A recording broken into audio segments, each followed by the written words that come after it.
what do you call the waist? Waist. Waist. Waist. Waist. Everybody waist. Waist. Waist. Why? Both hands waist. Both hands waist. Both hands waist. There we go. Both hands waist. So what we're going to do, legs apart. All right. So very simple. What you're going to do is you're going to, I'm going to say right hand side. But what you're going to do is this.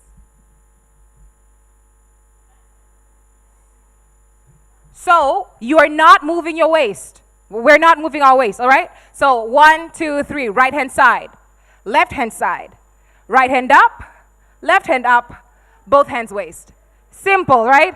Let's go. Right hand side, left hand side, both hands, right hand up, left hand up, both hands waist. Now bend down. Let's go. Let's go. Come on. Let's work that lunge. I'm not going to have you sleeping on this panel. I am not going to have you sleeping on this panel. All right, so wiggle a little bit. Put the foot in the right pocket. Make sure it sits where it needs to sit. We're now going to be sleeping. We are here to pay attention. So let's go up. So what we're going to do, try to bend backwards. So basically what you're going to wherever you can. I'm sure what I'm going to hear is right, some of you are like, oh, I should have really kept that gym membership. It's okay. All right, so hands here. Let's move to the back. We're going to count to 8. So when we get to 8 is where you stop. A collective effort. Do not shame the ecosystem. The US Embassy is watching. All right, let's go. You ready? On your mark, get set, and go. Let's count. 1, 2, 3, 4.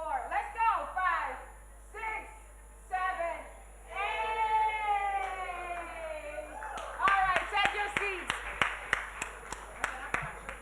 Oh, there's another. Let's get back on our feet. Sorry about that. Let's get back on your feet. Let's get back on our feet. There's another short one. All right, let's show us what we do. Yeah, so you look at me. I will demonstrate just only one time. Then the second time we'll go together, right? I want all of you to be footballers. I want all of you to be footballers, right? When I say I take the ball, then you say I take the ball, and you do as I'm doing, right? I take the ball. I take the ball. I put here. I put here. I take it. I take it. I take it. I take it. I take the ball. I take the ball. I put here. I put it here. I take it. I take it. I check. I take it. I take the ball. I take the ball. I put here. I put it here. I check it. I take it. I check it. I take it. I take the ball. I take the ball. I put here. I put here. I check it. I take it. I check it. Some legs are refusing. I take the ball. I take the ball. I put here. I put here. I check it. I take it. I check it. I take it. I take the ball. I take the ball. I put it. I check it. I take it. I check it. I take it.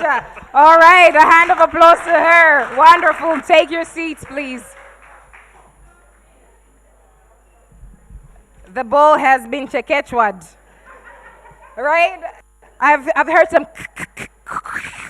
It's fine. If you heard that from your neighbor, just pretend you heard nothing. Don't even look at them weird. Just say I was looking something past you. You don't want to lose. They're going to lose your business card very fast. All right, ladies and gentlemen, we are moving on to our second panel for the day. To everybody following us online, we are moving to the second panel of the day. And again, for everybody following online, I'd just like to insist and encourage you. Should you have any questions, should you have any comments, please do put it in the chat because we really want to engage with you as well. We are constantly eyeing that YouTube page to make sure that should you put anything, it is going to be responded to immediately. Second panel of the day, protecting information integrity in the age of artificial intelligence. Promoting information integrity in the age of artificial intelligence. And of course, to lead this panel this afternoon is none other. A hand of applause to Mr. Zephaniah Ruben, co-founder of Camel Labs. Makofi kwake tafadhali. Makofi alikuwa hajashiba ya kutosha. Like the claps were very stingy. Let's try that again. Mr. Zephaniah Ruben. Yes. Karibu sana.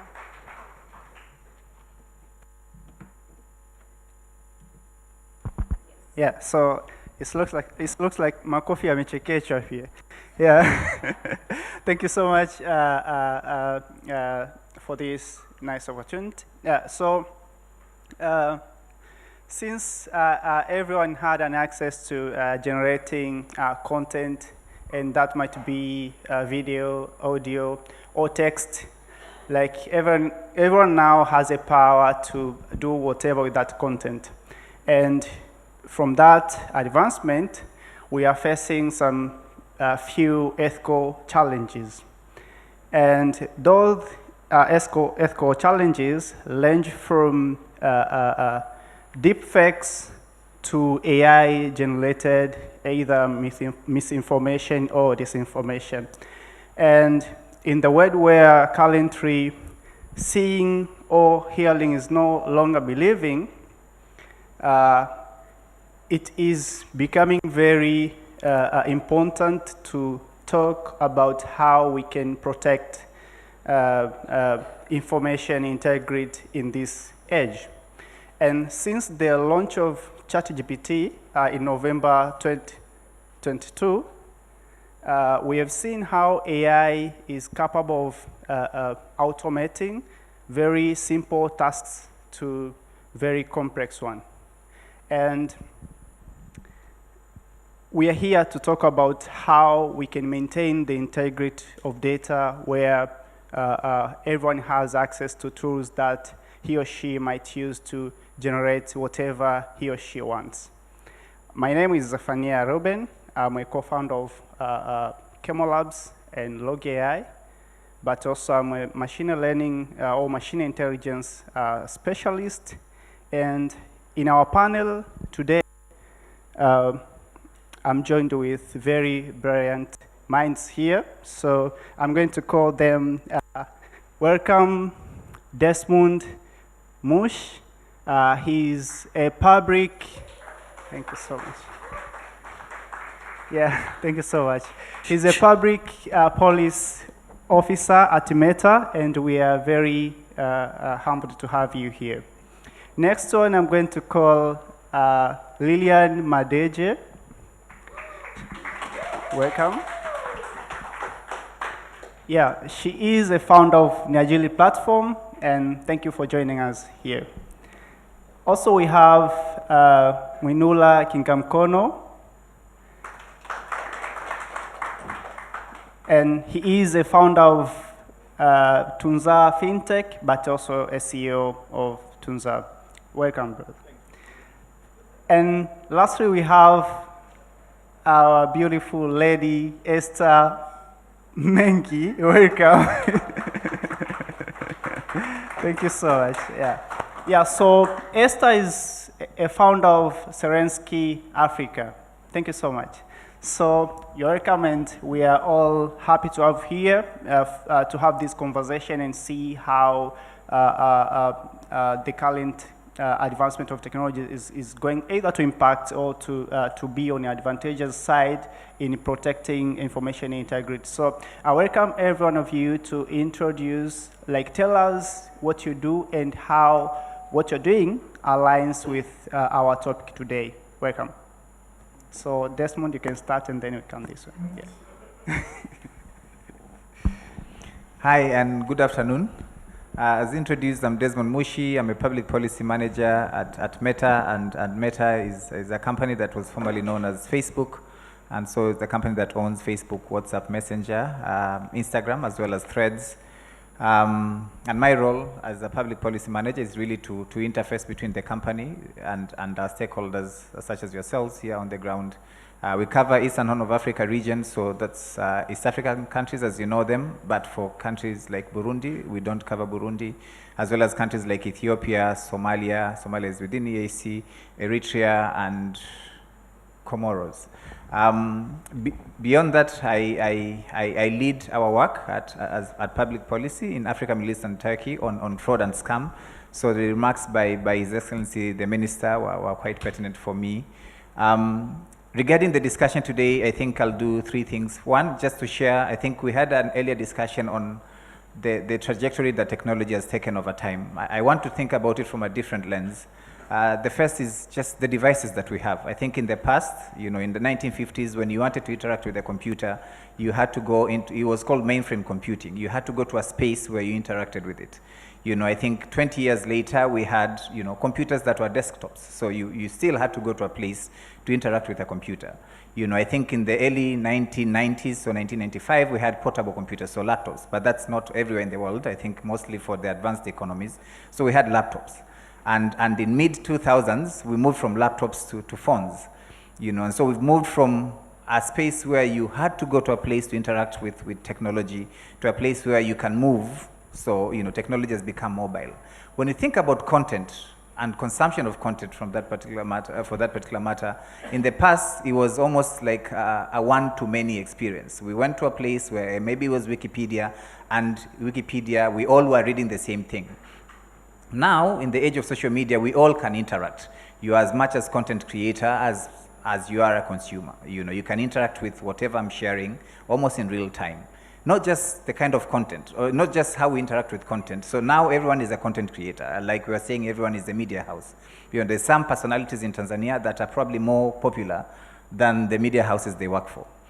On the other end is the kind of content that we interact with. So in the past, it was mostly text, which maybe is easier to digest and things like that. But now a lot of content predominantly is consumed in short videos, your audio video, that is maybe shorts for Google or YouTube, or reels for meta platforms such as Instagram. And so you see there's a change, not just in devices and how close we are with devices, there's a change in who is producing content and how and when. There's also a change in the kind of content that we consume. The one thing that is true is that technology has become more immersive. And even as we think about emerging technologies, so augmented and virtual reality, we're thinking about more immersive forms of technology that we can engage with in much, much deeper levels.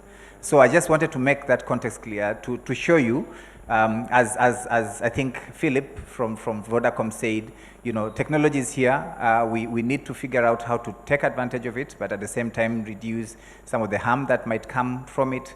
And so that context is really, really important. From Meta's perspective, I feel like this discussion is important because a lot of the work that we do is an intersection between allowing free speech and at the same time protecting from harm that might come from content that actors, whether willingly or unwillingly, or maybe knowing or unknowingly, are sharing with others on our platforms.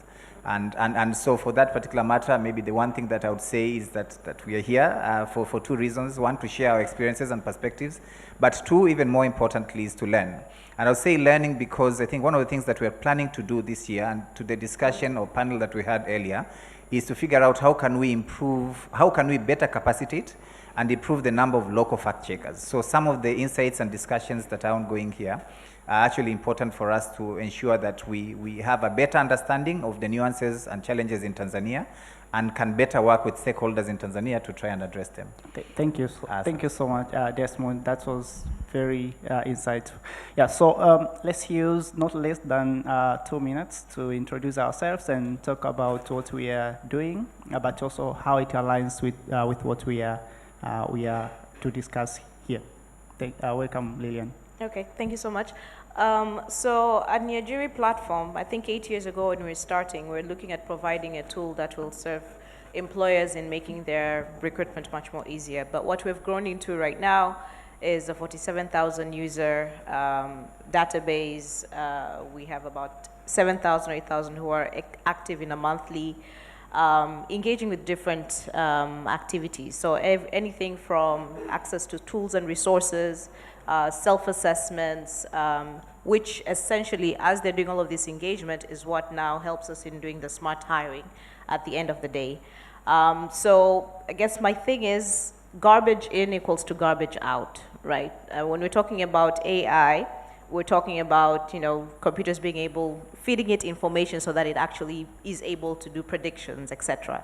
So from the perspective of the discussion of today's discussion, I think some of the things that I'll be looking into is, there was a touch in terms of policies right now. As a data processor and a data controller, we are supposed to align with the Personal Data Protection Commission. So what are the, things that we're supposed to be responsible for as that asset bearer or holder of all of this information. We're talking about 47,000 and growing.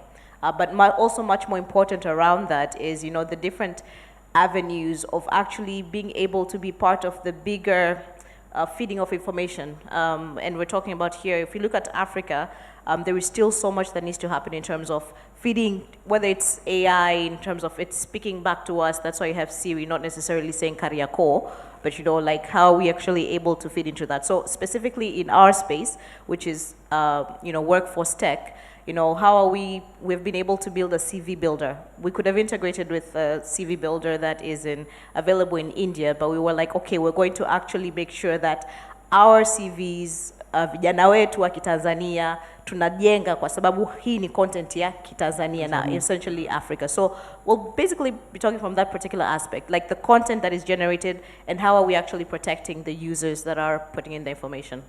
Thank you so much. I like the fact about localization of technology. Thank you so much, Lillian. Yeah. Welcome, Minula. Hey, hi.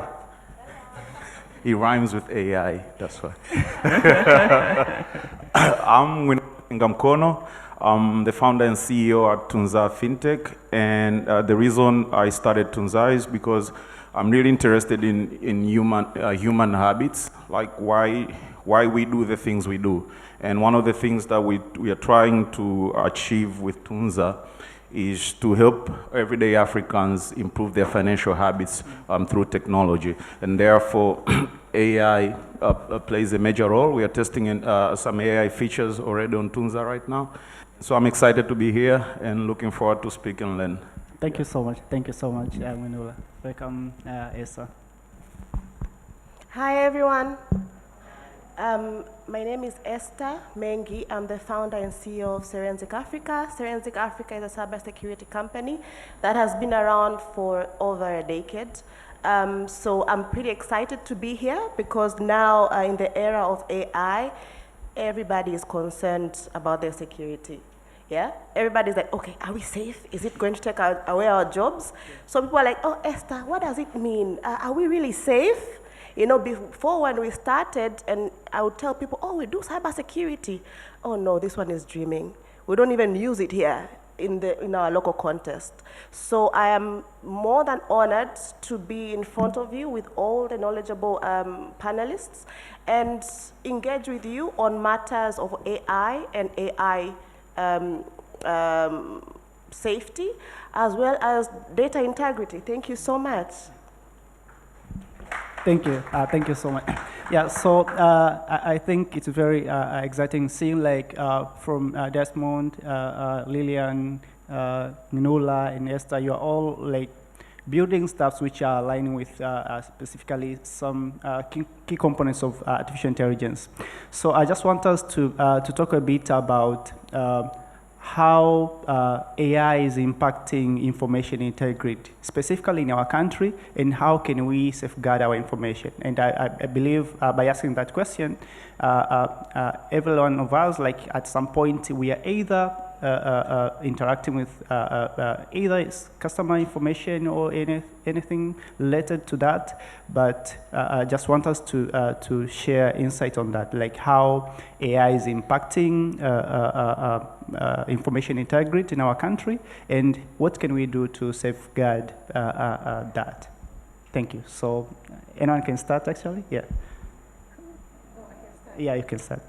So in the era where content is generated through AI, we can generate photos, text, and so on, so can people generate cyber threats. Now you can go to ChatGPT and prompt it to actually create an attack for you. You don't have to be a hacker or a cyber guru for you to do that, yeah? So people have access and the knowledge on how to create viruses, to create commands that can cause disruption, yeah? So with that, it comes the risk of AI-generated threats and AI-generated cyber attacks. So with that, we need to have tools that are ready and able to detect AI-generated attacks, because we're in this world now, yeah?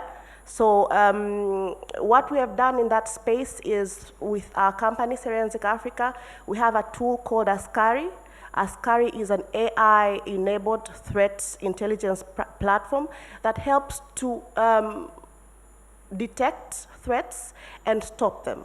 All AI-enabled threats. So we're still building, we'll keep on building, but as a way to fight and stay safe in this world currently, we need tools as such, tools that are able to detect AI-generated threats and tools that are able to protect our organizations from the threats that comes from AI. Thank you. Thank you so much. Thank you so much, Esther, for that insight. Okay. Yeah, so welcome, Minula. I've heard this phrase so many times that data, however you say it, is the new oil. So what does that make AI? And I'd like to because the issue is information integrity. So I'd like to take it, a little bit back. I just said I'm into human habits and therefore anthropology. And when you look throughout history, how humans behave with new information, new technology, not so much has changed. We still like to alter things. We still like to add on some information. We still like to, make some edits and call them improvements, however you say it. And so when you look at the role of AI in a society like Tanzania, it's going to simply amplify what's already here. And that's very important to understand, which means, so if there are people who are doing fraud, they will simply amplify what they're already doing. Yeah. If there are people who are, in cybersecurity like Esther, they will use this tool that way. And so my concern is to the normal mwananchi, yeah, like not even the techies. Are we aware of how much AI, first of all, I know so many people are talking about it recently, the past 2 years, but it's like for researchers and everything, AI has been around for a while, and so somehow you already consumed it, whether you know it or you didn't know it. And so my question is to a normal mwananchi, if we are looking at data as something that is valuable, so how are you using AI from your point of view? Because yes, things are already changing. Yes, people are taking advantage of this, but the question is, what are you doing with this tool? And so in a society like Tanzania, where tech sometimes takes like 7 years to arrive, so we're like, when I'm speaking about in marginalized societies, not you Dar es Salaam people with your fancy English and everything. I'm talking about to someone in the village that, a farmer who is using mobile money service to buy something, to spend money on this. And if there are people who are doing fraud, it will simply be to a level that it will take a while for them to understand if somebody is committing a fraud right now.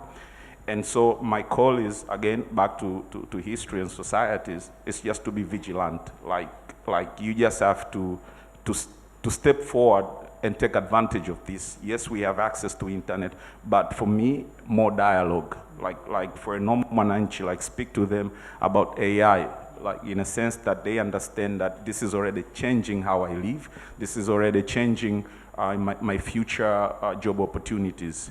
And so therefore,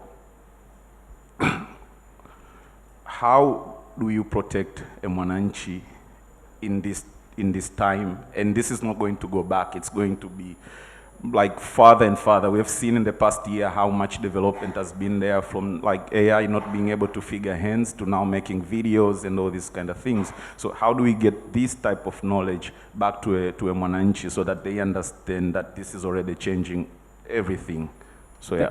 Thank you so much, Minula. So Lilian, as Minula said, one of the features of humans is to fabricate things.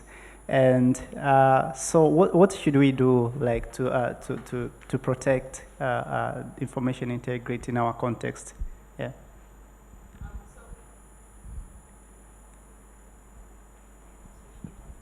It's back on. Yeah. It's on.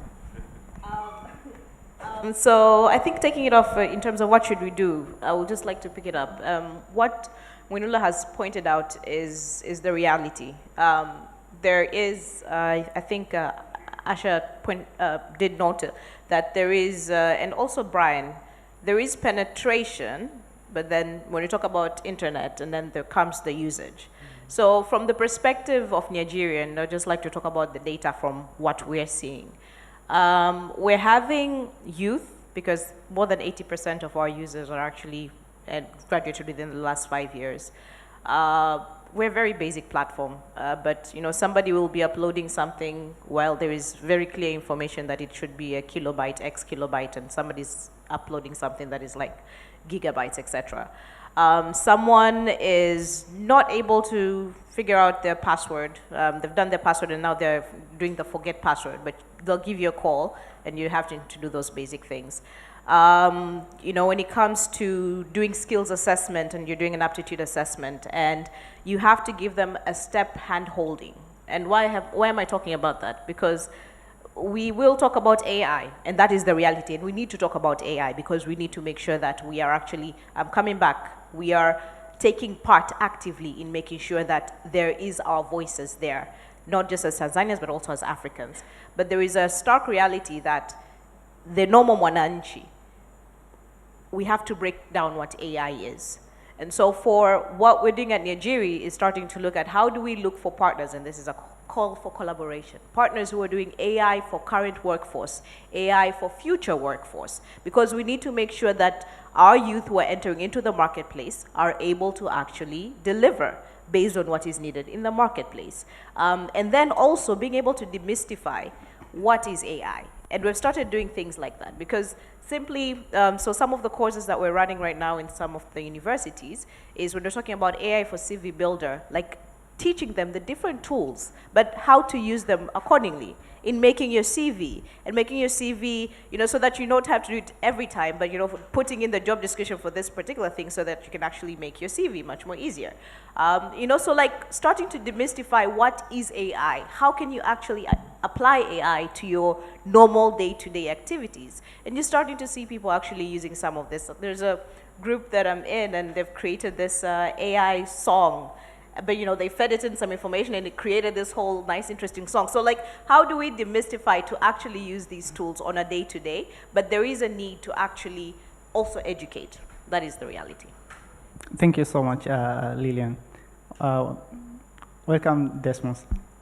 I know like the huge number of Tanzanians, specifically in towns, use social media platforms, and that's your area. I think you can talk about it very well. So how do we make sure possibly the information maybe people are consuming in social media are protected from what we think AI might cause or is causing currently? Yeah. Okay, thank you so much. One, and I think this has been said, AI has been around for a very long time. Yeah. Meta or Facebook was started in 2004. We started using artificial intelligence in 2007. And most of us have interacted with artificial intelligence whether or not we know it. So it's what allows us to determine what it is you are more likely to like and engage with.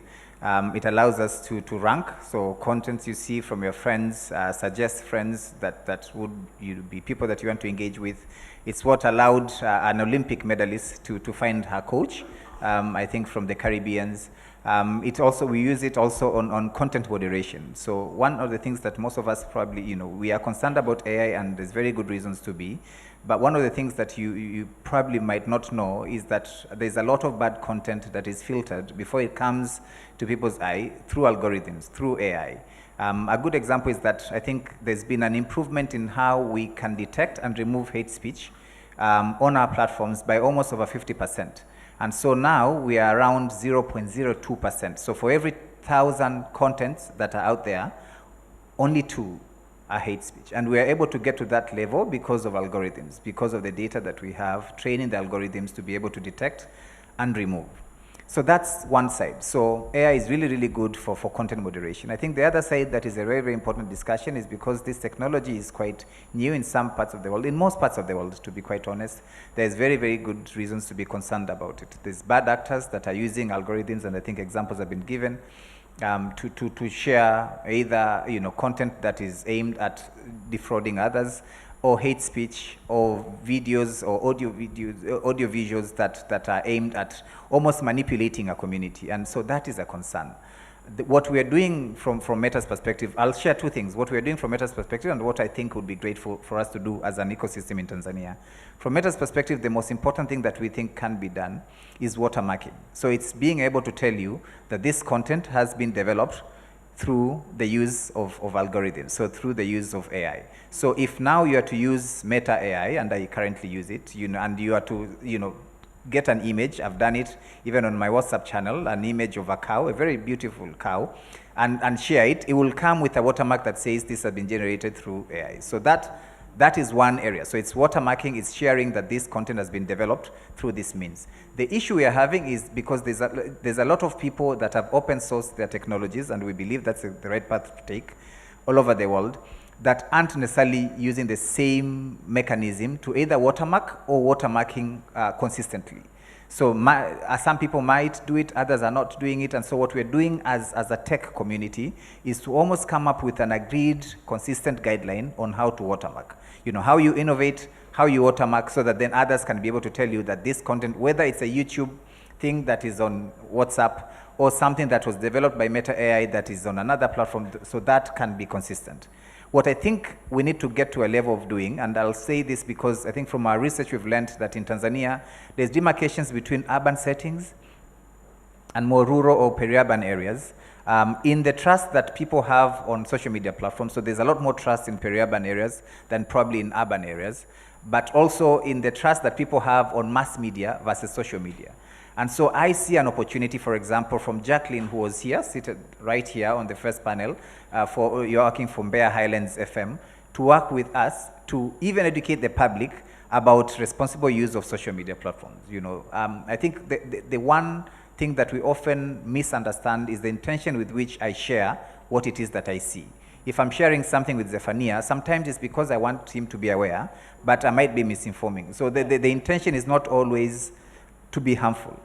And so how do you address that level of intention is by creating more awareness. How do you create awareness? Of course, we are doing, we've run campaigns on our platforms and things like that.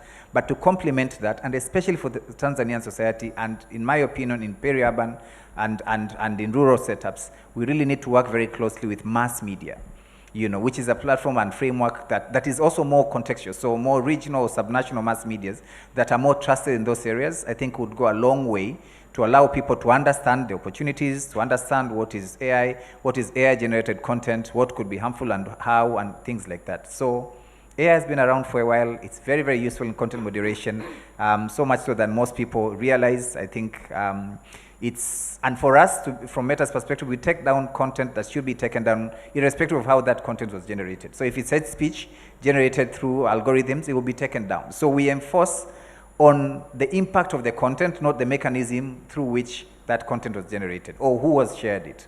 And the last bit that I would say is that we need the collaboration between both social media or tech companies and, ecosystem holders, and especially, subnational radio stations or mass media stations around the country. Thank you so much. Thank you so much. And starting there where you ended, we have heard from Jacqueline, as you mentioned, they have been doing some programs actually to for awareness, and as you proposed, awareness for responsible use of social media.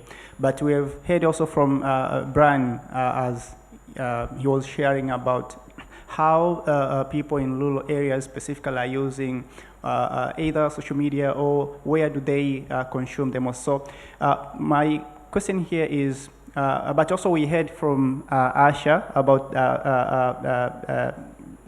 media literacy, but also digital literacy. So I just want to discuss and see like how AI can support can support these underserved, underserved communities, either to access more real information possibly, or they can consume what is actually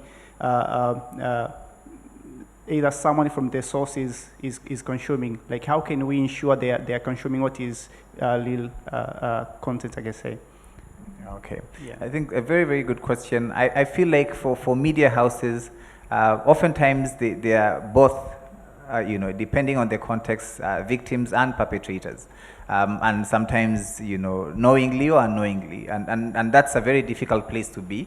The work that NUCTA does is really, really important, because then it allows us to understand that if someone is doing this, then they're doing it as perpetrators, as knowingly. And so clickbaits and things like that are things that because people are profit motivated, they earn revenue from the amount of clicks that they get on their platforms. I think it skews the intentions and actions that they are able to take.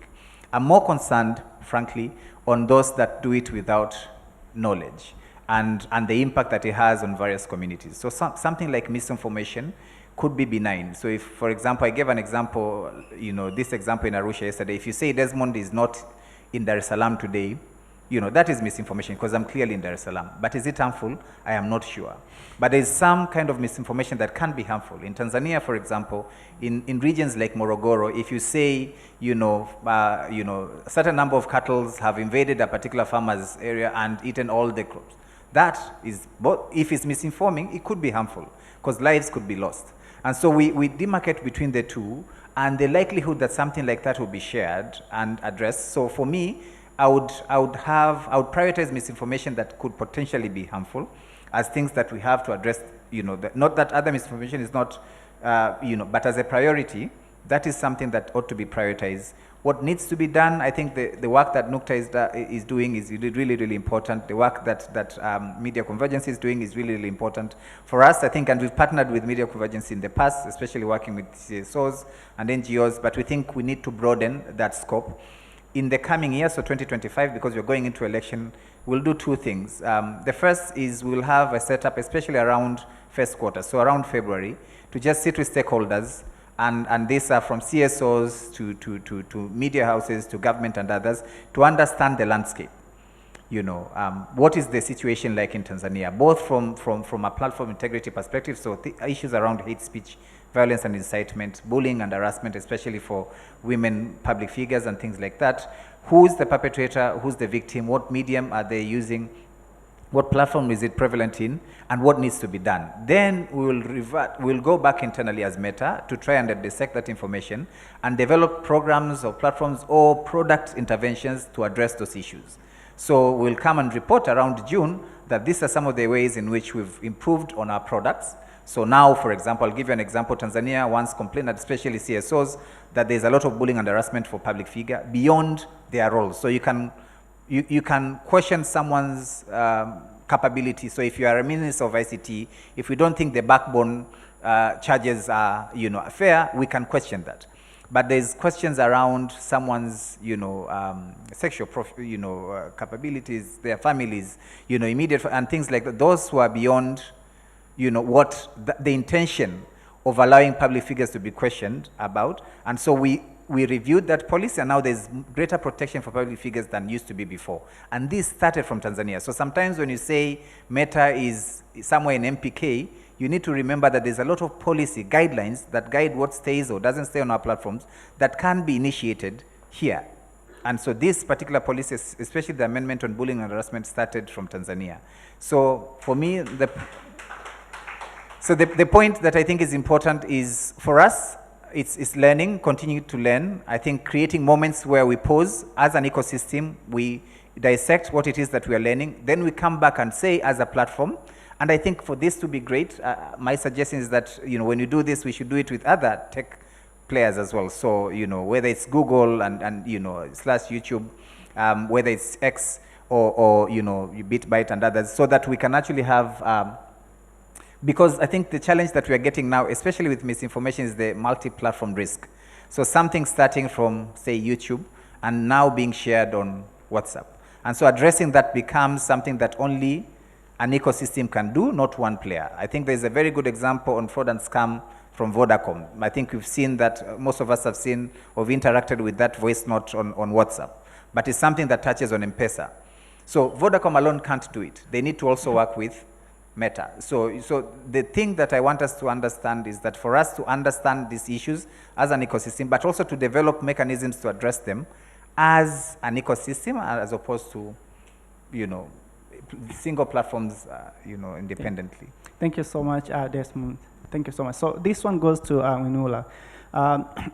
As we know, you are dealing with fintech ecosystem, and we can agree, currently, possibly, I don't have actual percent of how many transactions are being are cashless, but I wanted to ask you, what do you think, or what are you doing to make sure that the transactions which are happening maybe online are secure possibly, but also what are you doing to make sure maybe the underserved community understand and trust these systems so that they can either process their monetary issues on the platforms? Thank you. Can I address what you can do that, yeah. As a precautionary, any tool can be, a double-edged sword, as much as there's this control of what type of content should people see or should people not see. It's very important also to use technology to help people search for the truth themselves. Because how do I mean it? He just mentioned about, Desmond just mentioned about the coming general elections, and I can't stop thinking about our grandmothers and our aunties who are on WhatsApp now actively using it. And as much as there's content moderation on platforms like Facebook, Instagram, but when it comes to dark social media, when I have to send these videos and pictures in group chats, then this is something entirely different. And all I'm thinking about is maybe it will happen. Somebody will generate an AI video. It could be watermarked, could not be watermarked. I don't know yet. We'll see. And this will be shared in a WhatsApp group. And I can't imagine how fast this will start to travel. So it's also very important to remember this bit, this part where it's a conversation between me and my auntie, me and my grandmother in the family groups, and this is where things are going to get really, really interesting. So yes, I just wanted to add on top of that. Yes. Thank you so much. Yes. Thank you. And that worries me sometimes. So back to your question. Well, again, AI, I look at it as a tool. What you do with it is what is going to define not necessarily your intentions, but even the vision as a company. So I mentioned that we are already trying out AI tools, but before I speak about that, just want to mention that internally, we encourage the use of AI to, the team, use AI, don't send out an email, just send it to Chatty and let it make some improvements. Before you ask me a question, if you try to ask Chatty this question and what are the answers, I really encourage that, because again, it's a tool. Yeah, like a knife, you can cut a mango, you can hurt somebody. So we try as much to have this conversation. So it starts with our team. If they are comfortable internally to use AI, but I also have a problem with that because now I feel like somebody's writing an email with ChatGPT, and then the answer is from ChatGPT, and you're so okay. There is no any human being communication there. Yes, yeah. And we see this already, that this is why I wanted to start with this bit, because we see that how people are using AI, to simply prepare documents, to prepare artworks or posters and everything. And so this could be reflected when we start to use AI as a tool to automate to check if there's fraud We help people, for those who are not familiar with Tunza, we help people purchase products by paying in installments in advance. So you sort of like save now and buy later, not on credit. So we use AI already to recommend some of the products. And one of the things that I keep thinking about, okay, currently this is how we use it, but you don't know in the future I might not be there in the company. And what worries me, the companies or the tech companies, to be specific, the ones that are building these tools, at which point do you tell yourself like, okay, this is too much? And, and this is very important to discuss. Like, okay, like, yes, you're moderating content, you're filtering what they should see based on what they're doing on the app, but at which point you decide, okay, this is too much manipulation, forced decision making, and if we don't discuss that, we will end up on these platforms consuming them, of better word, like zombies, yeah. and this worries me. But also on the other side, I'm looking at it as something that is very useful. We have onboarded over 100,000 users already, and that means these are like 100,000 people who are doing different activities, and this could multiply to like 1 million activities. So again, we are using AI to like start to detect fraud, a potential fraud. Like, okay, this transaction is like a genuine one. Yes, take a look at this transaction, this kind of thing. So on the other side, it's a beautiful tool. We need it. And on the other side, I'm like, be careful, like not too much. You know what I mean? Thank you so much. Yes. So I saw Desmond, you had something to add, but I think I'll come to you. Let me ask Lilian a question. So as we have heard from Winuka, like he's encouraging the team to use AI either in drafting emails, but also either in creating artworks and all that. So I'm a graduate, and let's say I'm preparing my CV, and I want to either send it to Niajili platform so that either they can share to their client, and then you found it has been generated either using AI. So the first question is, what are you doing internally to make sure like the platform you're building, they protect this information integrity by either avoiding bias the details, or some people might include informations which are not relevant actually in their CVs and everything. So that's the first, like what are you doing to approach that? But again, are you comfortable saying my CV is AI generated? So you can talk about that too. Yeah. Okay, so am I comfortable seeing your CV AI generated? I am, because I've also built a system to actually make sure it works. So I think back to what... sorry, like you're comfortable because also you're going to use AI to... Yeah, to check it. But to check it. As Minola said, like AI is a tool, Yeah. and it depends literally in terms of how you use it. Because using it to enhance, so we say, you actually make your CV when you're taking the case study of somebody who's graduated. You build your CV while you're in school, right? This is, you've done different activities, associations, you're a club member. That is you building the CV. And then you come and compile your CV when you've graduated, when you're looking for the job opportunity. So definitely, AI CV Builder will help enhance your capability and make you sound all the more flowery than you need to be, which is good. But the thing is the content. That is where it comes. And then that then takes me to even down to in terms of the information integrity of this person who is in the system, right? So for us, we say it's more than the CV, right? It's also, we've done a skill assessment on you and we understand who you are. We have given you an interaction of a certain course, so we kind of like know, okay, to the best of our abilities. Again, you could also, anytime you're building this thing, we were doing a skills, there's a new skill assessment we're putting in, and we're like, okay, but what if somebody decides to open different tabs and they're actually checking this? Again, we're talking about people that will always try to outthink what you're doing at any one point in time. So there's many cases that somebody can try to outsmart, but at the end of the day, AI is here. It's not going to go away. There's been conversations right now, if you're going back to universities, in terms of, it is a known fact that people, when they're doing their last thesis, you were having other people. It was a job opportunity for some students to write thesis for other students.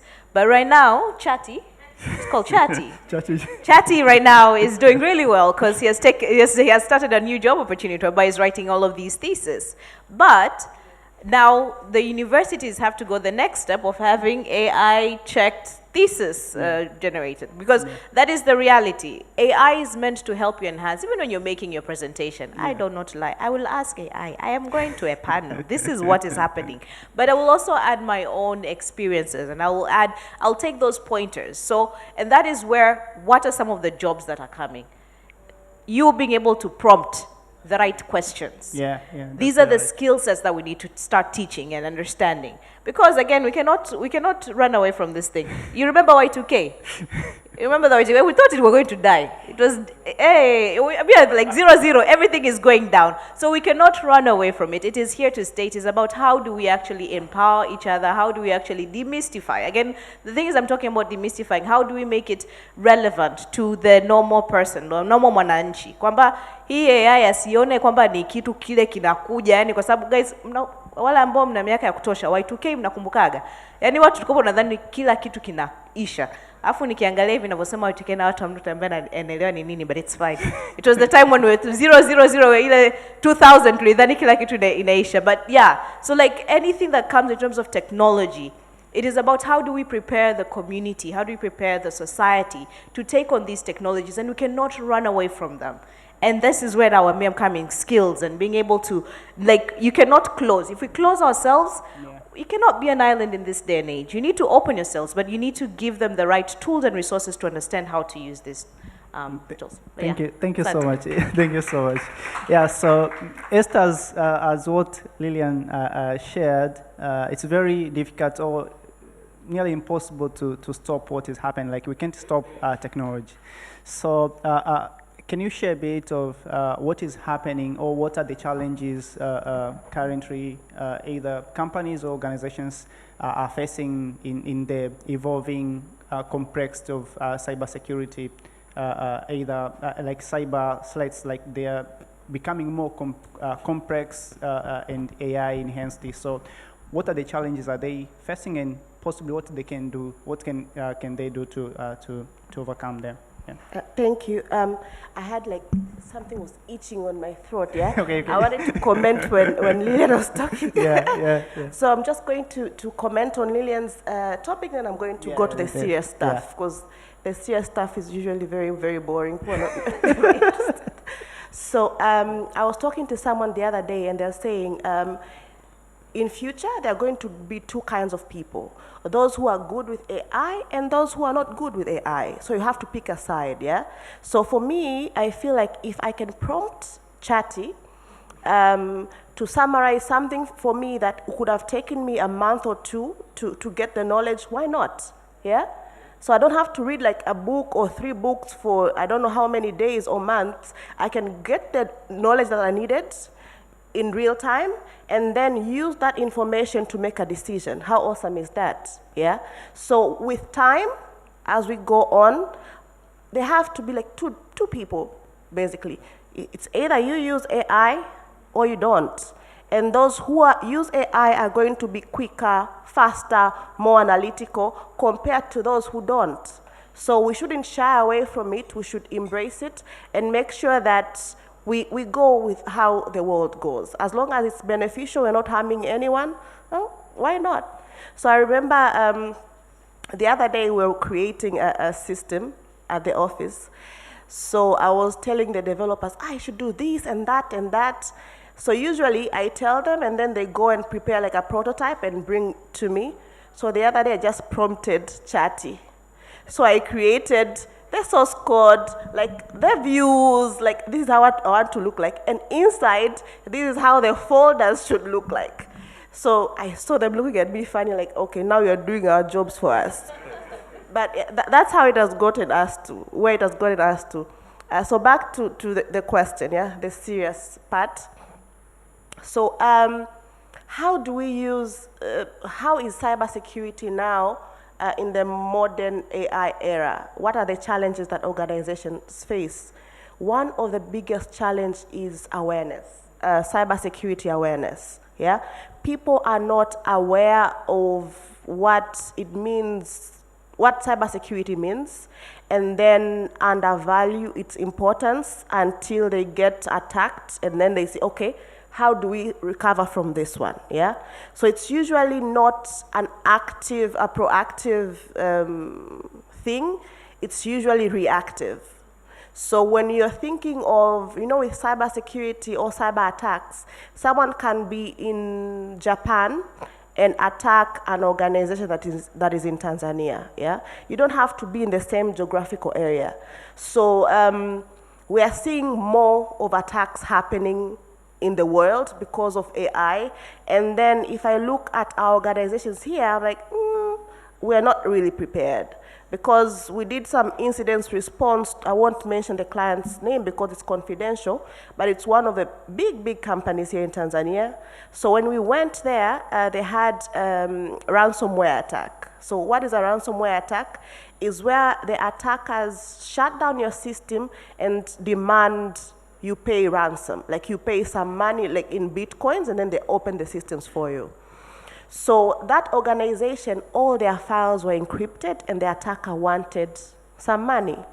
So mind you, this is a giant organization, all their systems from payroll to procurement, everything. So at that, for 3 days, they could not travel, like everything was locked.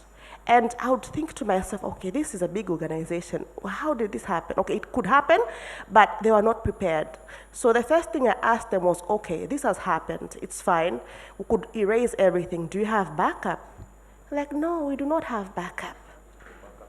You understand, yeah? So they are not aware, not even prepared that, okay, this thing can happen. We need to have backups, yeah?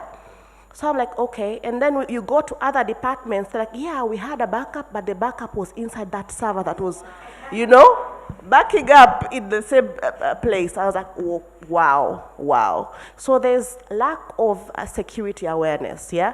People are not conscious, are not taking the initiative to be secure until they get attacked, and then they work in reverse, yeah? They become more reactive rather than proactive. So another challenge that we have seen is lack of collaboration and information sharing. So let's say I'm Bank X and I've been hit today. I'll keep quiet. So, you know, with hackers, they have a tendency of like doing the same thing to similar organizations, yeah?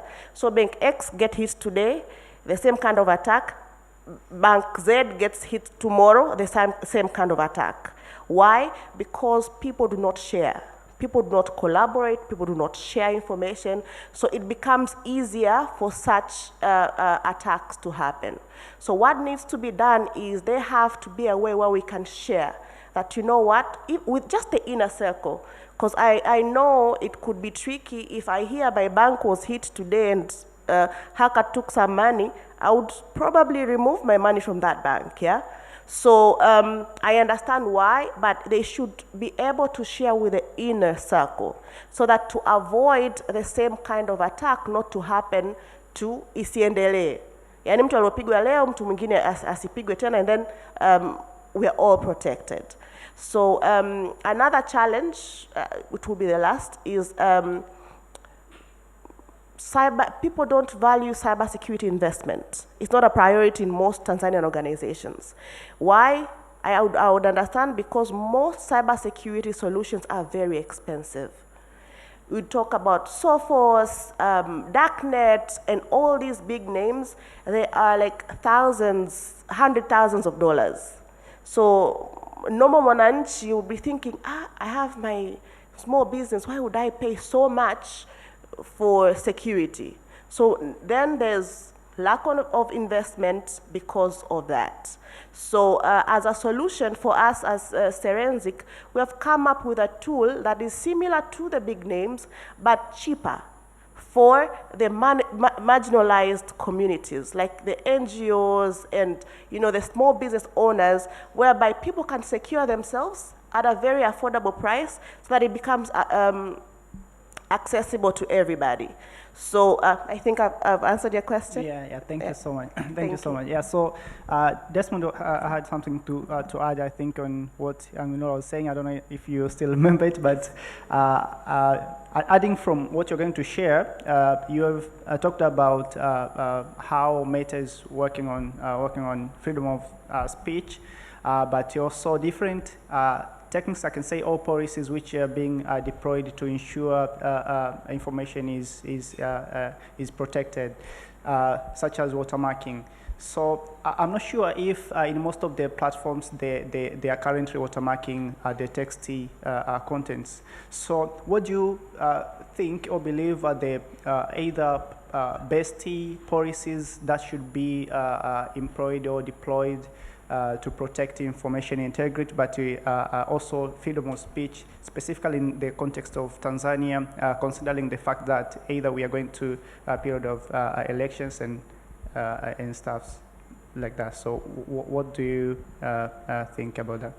Okay, I think one, just to respond to some of the comments, you can report content that violates Meta's community standards that is shared on WhatsApp. So that's the one thing that most people do not know, but you can report content that you think is in violation of our community standards, whether or not it's shared between friends or within groups. So that's one. The other thing that we've added as a feature is that if you make it your private setting, you can actually determine how you are added to a group, if at all. So someone can send you a link and then you can join a group, So, and before you join a group, you're given a lot more information on what that group is about. The third thing on WhatsApp is one of the things that we actually try and moderate isn't what is shared, because it's an end-to-end encrypted platform. It's the behaviors of individuals. So we are mostly concerned about someone who's sharing one-to-many. Ordinarily, I want to chat with Lillian.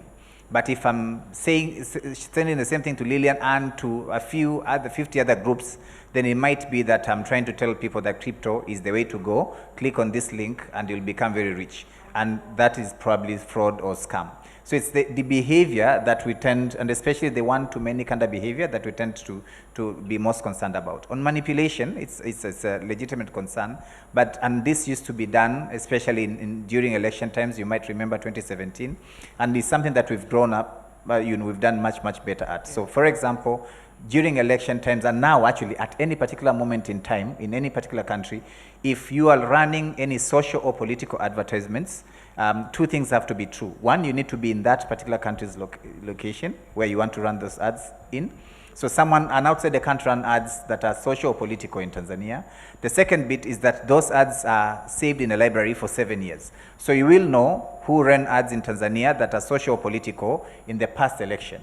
You can go to a library and you can say who ran ads for who, and in support of what particular causes, what the ads were about. So you are giving a lot more information so that we can avoid exactly that, which is manipulation. And when manipulation is detected, whether it's by government or non-state actors, whether they are local or international, they are not only just removed, so the network is removed, but we also report that. And this has happened even in our region, pertaining to some countries. So one country was trying to manipulate, consumers or users in another country within our region, and those were detected, the network was removed, and that was reported. So in our transparency, so some of you that have seen our transparency reports, they come out every quarter. We usually report on that, and that is exactly that, to avoid manipulation. And manipulation can be sometimes by government or by non-state actors. I know we are pressed with time, so I'll probably pause here to get a round of questions. Thank you so much. Thank you so much, Desmond. So we have talked a lot of things here, so I think it's going to be very nice to hear from you. Like, if you have a question or you want to add on something which has been shared, you're welcome. Oh, yeah, so I see a lot of hands. Thank you okay, so much. So you have interesting. You have about 7 hands that have come up. How many are we taking? I think We're not taking all of them. We can take 5. We can take 5. Yeah. All right. So let's see those hands again. So this is not a hand. I don't know what this is. Dear African. 1, 2, 3, 4, 5, 6. Can we take all 6? Yes, we can. Yeah. All right, let's go for it. Thank you so much. My name is Doris Marley, and I'm a tech entrepreneur and an innovator. And usually I say don't talk against anything against AI if you have not used it yet, because it's amazing. It has solved a lot of my problems. I don't speak French. We have deployed AI on our platform, so anybody can go there and they can type and ask whatever they want in whatever language at any time. It responds to them. I don't have to pick up my phone anymore. I just have to feed that platform a lot of information about us, and it responds on our behalf. But before that, I would have missed conversations all the times, and I was losing a lot of walk-in customers to the platform. So honestly, I truly am thankful for AI. But at the same time, taking it to the lower level, my daughter, she's 17, she's pursuing actuarial science, and she uses AI like crazy. I'm not even close to what she does. And she has gone to a point that she knows there's AI checkers, even in classes. So she customizes that, personalize the reports or the outputs, and she comes up with best solutions. And I use her in my projects. She does pitch decks for me. It's amazing at 17 what she can do. She was even asked to do a simple, just a summary of an Instagram post. And she was busy online doing something else. She just put a prompt on Gemini, and something came out. And I said, no, you have to personalize that. You cannot respond like that. And she twitched it a bit, and it came out wonderfully for our school to go into the Instagram post. So it's something that, honestly, we are using it at personal level, home budget, personalizing or customizing a sales playbook for different countries. For instance, when you want to go into a certain market and you put that in AI, it will tell you exactly how to customize your customer, how to profile your customer, the information that you will pay lots of thousands of dollars to do that. So it's easier. It's something that we should adapt to. I don't see why people fear AI. Thank you so much. Yeah, so I think that was to add to what has been discussed here. Thank you so much. Yes, thanks very much. I'm not going to, maybe I'll get time to do my remarks, but I'm just going to have a question to you. This topic is very important to us. I'm from government. I don't know how many the government. I'm sorry, my question can be primitive. But as a chemical engineer, let me just ask a question that to see your understanding. There is this you call protecting information integrity in the age of AI. Just a question. What is a tech company? I just want to hear from your mouth. What is a tech company? And what is technology? Give my data on this information issue. We are faced with a very challenging information in the country as a government. So if I hear what is technology and what is a tech company, I'll be very happy from you. Thank you very much. I just got to check on ChatGPT. Yeah, so are we taking the questions so we can? Yeah, I think that's fair enough. Well, before you were speaking is CEO Lonix Delog, Emmanuel Ikapi. I have a question for the Public Relations Officer Meta. Why is our integration are not familiar? Still not aware to the users. For instance, about the Tigo Rafiki service.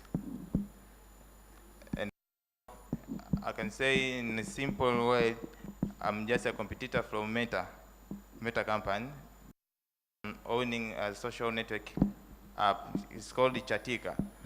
So I want to hear from you just about marketing strategies about that service of Tigo Rafiki. And also I insisted in the event planner, Sarah, including the MNO from Vodacom. Unfortunately, is out of my sight. And the public speaker there said about M-Pesa. I think that is your strategies on coming years. Is that so? So you may provide for me those marketing strategies about that service, how all metrics, numbers, many of users just has been given a number of mobile subscribers who are using such service in realistic. So basically, their plan to raise awareness about integration of products like Tigorous Fiki or features like Tigorous Fiki or Meta. Yes. Yes, thank you so much. Asante sana. We had I think 3 final hands. Right. Thank you very much. Mine is just very simple. We have spoken about cons and pros of AI, but my emphasis is to, whenever you're communicating about this, should be communicated as a tool. I think one of you really emphasized that this is enhance our knowledge, enhance our skills. Should be adopted, as you said, but should be communicated. This is a tool like any other tools that exist in the technology space. Wonderful. Thank you so much. We've got a hand back there. Nice. Yeah, so AI is data-driven and data-hungry. My first question is, given that as a country, almost all the AI tools that we use are hosted somewhere else, owned by someone else, are we not putting ourselves into another kind of colonialism, especially that has to deal with our minds? That's one. And second is, how do we curb, because of that, the aspect, how do we curb the issue of, because if someone is owning the tool, means they own for their own agenda, now they'll be biased based on their agenda. So how do we curb the bias on that? Final question? Yeah. My name is Isaac Odero. I am a co-founder of NileAGI. So, as we know, Tanzania is a democratic country, and one of important feature for democracy is free speech. And also, we know that these AI systems, they have to be regulated somehow to prevent harmful to the society. So my question is, where do we draw that boundary between free speech and the censorship to prevent harmful? All right.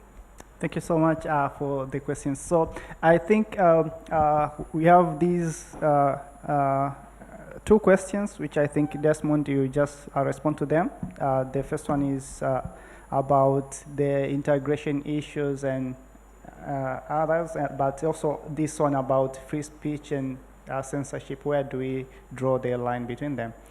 And for the question of what is technology, I don't know who's going to take that. Yeah, you take that. But also we have another question, like we know AI is data driven, and yeah, so you're welcome. I don't know who's going to start. Yeah. I want to respond to your question, but before that, just briefly, Paul just asked about ownership, and I think this is a very important discussion to have. If you can generate source codes real quick, why not generate source codes that can build AIs? Yeah, we should also think about that, like we should own these tools. Again, it's a tool. So yeah, we can modify it, play it how we want it. Yes, regarding the question of technology, actually this is how I define Tunza to anybody who joins for the first time. I make sure they understand the distinction that Tunza is a technology company. And what is a technology company? It's basically we are figuring out solutions to different problems. And so when people are talking about technology, they tend to make it sound like, you know, super sci-fi, like out of this world. But, you know, like think about farming before inventing a hoe. That's technology right there. And so understanding this, really, it's all about using like different tools, putting together tools, and finding solutions to different problems. And that's how I would define a technology company. Thank you so much. Yes, So I yeah. think we have your final remarks, right? Yeah. And also, Milo, I think you can give us your final remarks as we answer, then we're going to be closing. Yeah.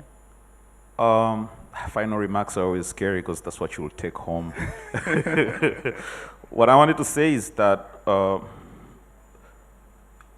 these technologies come and go like tools, yeah? You talked about Y2K. For a second, I thought you were talking about the song Y2K Manjonjo. But my remark is that own these tools. That's all I can tell you. Own them, like the 17-year-old that we just heard her story. Own them to the point that you can build them. Don't be afraid, and don't be the end users who are just, you know, receiving these. Like, own them. Because yes, if I build a tool, I definitely will come with my own agenda.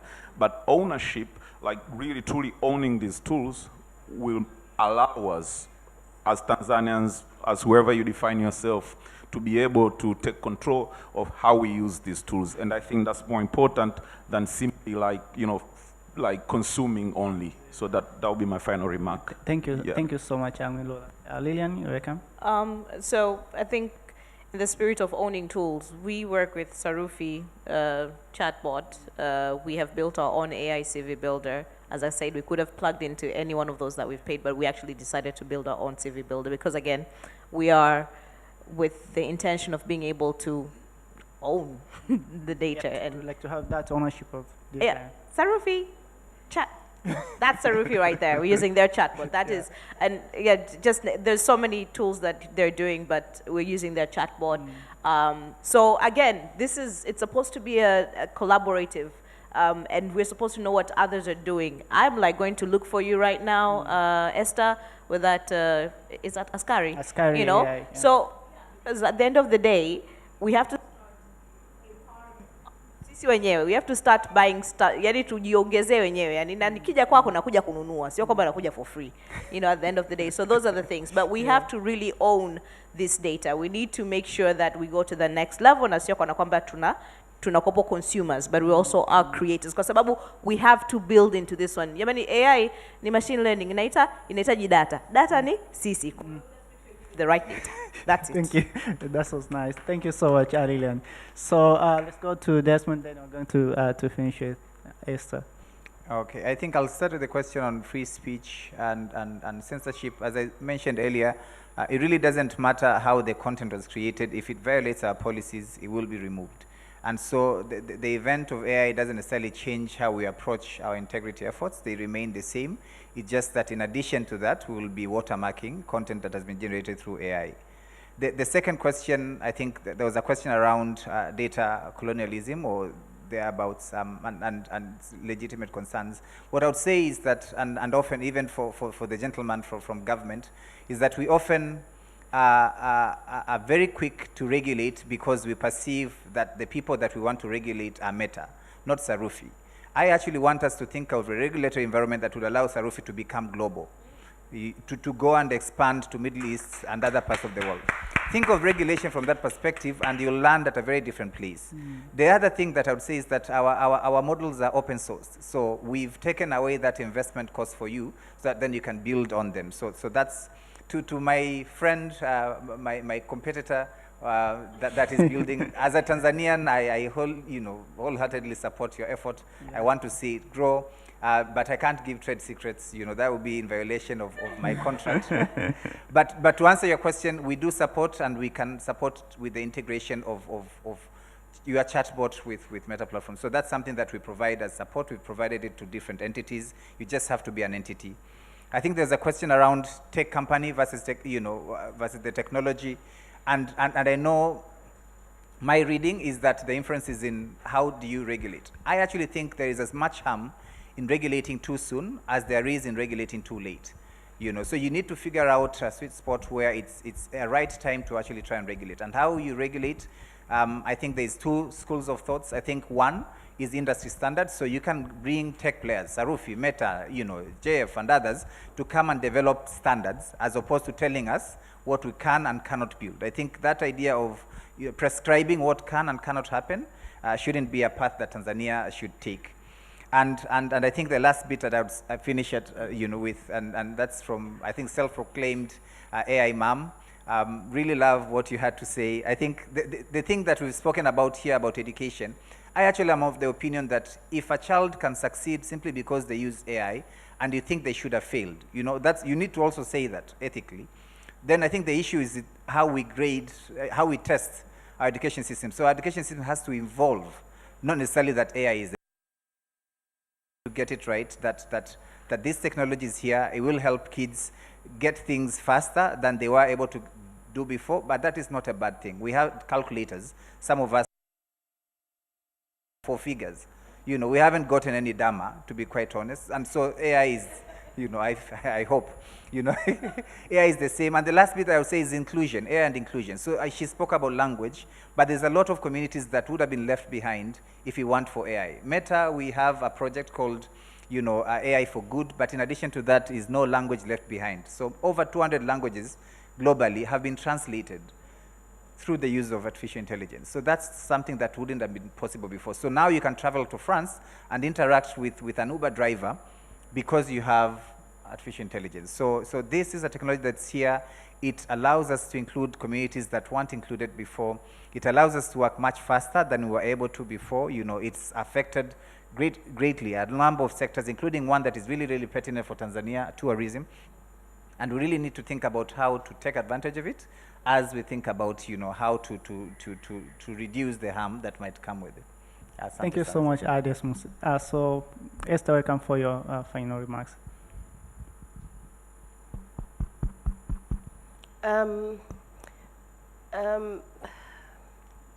If I had a better way to say this, Waswahili tunasema, for those Waswahili tunasema, ningekuwa naweza kupiga magoti, ningepiga magoti.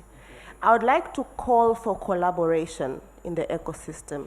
Let us collaborate to build a stronger and safer community. We have seen so many people working individually. Kila mtu anafanya cha kwake, and then we go somewhere and fail. So I would like us to collaborate. Together, we can go far. So there's an English saying that if you want to move faster, go alone, but if you want to go far, work together, naomba to collaborate. Before, tulikuwa tunaona minara ya simu, kila mtu anaweka mnara wake. Airtel wao, Voda wao, Tigo wao. But then like, this thing is very costly. Let's just use one mnara, and then we just put our devices on one mnara, so we collaborate. So if I am doing cyber, you have your solution, and then someone else has AI. So let's see, okay, how can we partner, collaborate, and work together in this space? Because believe me, no one is coming to save us. So we would rather support each other and create a stronger ecosystem so that even people who are coming from outside, they find us united. We have great manpower. We have great skills and intelligence. You have seen the number of submissions that were submitted.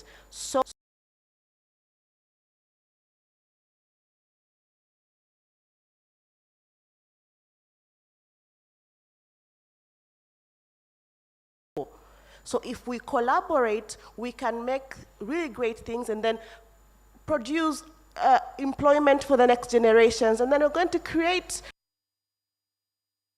So please, please let us collaborate. Thank you. Thank you so much, Esther. Yeah, so now we are going to have remarks from COSTECH representative, then we're going to close this. Yeah. We are not, yeah, okay. Thank you so much. Yeah, so I appreciate your presence here, and thank you so much for all the insightful things you have shared. And thank you, Kyle. I think I'm handing over this to you. Ladies and gentlemen, hello. A hand of applause to our moderator in this panel. Let's stand right at the front of the stage for our group photo. Group photo at the front of the stage. Group photo at the front of the stage. Before you come down, our moderator, Zephania Ruben, machine intelligence specialist. Mwenyewe ameendesha mazungumzo kitaalam kabisa. Are they, move a little bit to your left, please? Is that okay? Perfect. Again, once again, to everybody who's joined us online, I'm going to encourage you once more to engage. Let us know what you think. Let us know what your comments are. Do ask questions. We have talked about regulation, but at the same time, at the end of the day, in terms of the call that has come out, is that AI is a tool. We should not fear it. We should think about how to use it to amplify our own voices and our own existing human experiences. So it should not replace our intellect, basically amplify. And of course, there were knees. We talked about bent knees. Going on our knees, begging for collaboration, and just building off of what Asha Binala said in her presentation. A lot of people in this ecosystem only speak about collaboration because it's a trending thing to say, and because it's politically correct, and because you appear intellectual, but very few people actually have the intent to collaborate. It's a lot more competition than collaboration, but the fact of the matter is, we have great people and great minds in this ecosystem, and we can only build it together if we get to understand that the person you're looking for is actually sitting on the chair right next to you. And with that, I'm going to ask you to stand up once more. So what I'm going to ask you to do, I'm going to ask you to look around the room and find somebody you do not know. We talked about collaboration. Let's look for those collaborations. Find somebody you do not know. I am going to encourage not all of us to run to Meta. No. Meta is protected. Find somebody you do not know. Let's move around. Find somebody you do not know. Let's find somebody you do not know. You're going to introduce yourself. This is my name. This is what I do. And finally, you're going to tell them, this is what I am looking for. So both people need to say, this is my name. This is my company. This is what I do. And this is the problem that we are trying to solve. Basically, this is what I'm looking for. If you're standing on your own, you have the problem with the ecosystem. You cannot be standing on your own. This is about connecting and doing things together. Find somebody. There's a lady right there in the blue.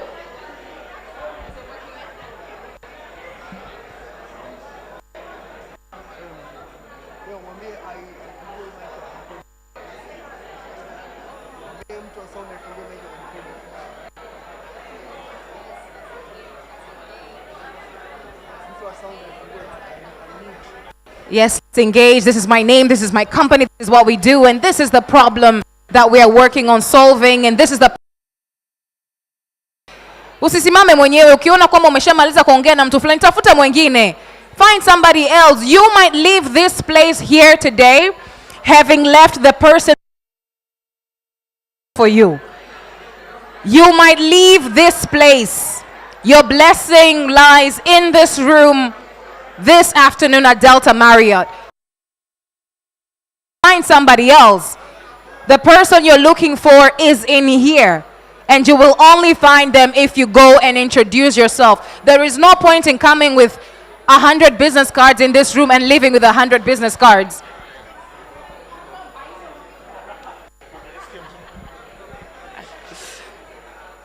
Yes. All right, everybody, may I have your attention, please? May I have your attention, please? May I have your attention, please? May I have your attention, please? May I have... Hallelujah. Yes, yes. All right, there we go. I've got your attention. So what I'm going to ask you to do, I'm going to ask you to remove your smartphone. May I please ask you to remove your phone? Do you have your phone with you? Please wave your phone like this. Wave your phone like this. Wonderful. Then I'm going to ask you to go to camera. Go to cameras. For some of you, I don't even have to ask you to go to camera. It was already there. I know the elevators have mirrors. I know, I understand. All right, go to camera. Now I'm going to ask you to put your hand around the person you're standing next to. If they're not your person, ask for consent. Ask for consent. You don't want to be breaching things here. Cases, So find the person you're standing next to. Let's take a selfie. Now we're going to taste We're going to say something together. We're going to say something. Hello? Hello? Everybody? Desmond and team, hello? Hello? Hello? Hello? Yeah. I'm not hearing. The thing is, I'm holding the mic. Hatusogei hapa. Hello? Hello? Do we have our phones out? We have our phones out? We have a person. You can't just take a picture of yourself. We're talking about collaboration. Find a person, stand next to a person, or let's get a group selfie. When we're going to say something together, we're going to get a few pictures, and then we're going to get a video too. I'm going to count, go 1, 2, 3. We're going to say USTZ Tech. USTZ Tech. Can we try? 1, 2, 3. 1, 2, 3. See, you see what you're doing is terrible. It is terrible. Like you've not eaten. It's like USTZ Tech. It's like you're operating before AI. You're operating before Y2K. Guys, you're like on MySpace, wakati we are now on Meta. Why? What is this? All right, so 1, 2, 3. Listen, even my phone is going to go to sleep like that. So we're going to try it. 1. I can go without the mic. We're going to go on. So we're going to do video. You're going to do your own video. We're ready? Yeah. Are we ready? Yeah. All right. But you cannot let me down. No. We're good? Yeah. Aha. All right. 1, 2, 3. Okay, you all see how that was terrible. Like that was just rehearsal. That was terrible. Let's go one more time. Ecosystem, tech ecosystem, Tanzania. You cannot go from 113 applications to doing that nonsense. Let's try the one last. I know you're just joking. I know now you're not. Now you're ready. Now you're ready. Let's go. 1, 2, 3. USTZ tech. Woo! Yes, right. Now I'm going to ask you to get back on your seats. Let's get back on your seats. Take those final photos. What I'm going to ask you to take with those videos you've just taken right now, with those photos you've taken right now, I'm going to ask you as you share them on your social media pages, you're going to hashtag USTZ Tech. Hashtag USTZ Tech. Now, we are moving slowly but swiftly and surely to an exciting conversation this afternoon. We're going to be talking about money. Who's ready to talk about money? Oh, okay, you're all rich, you're fine. You're okay. Who's ready to talk about money? Okay, so if you're ready to talk about moolah, just put your hands up. You're going to start making me rap. All right.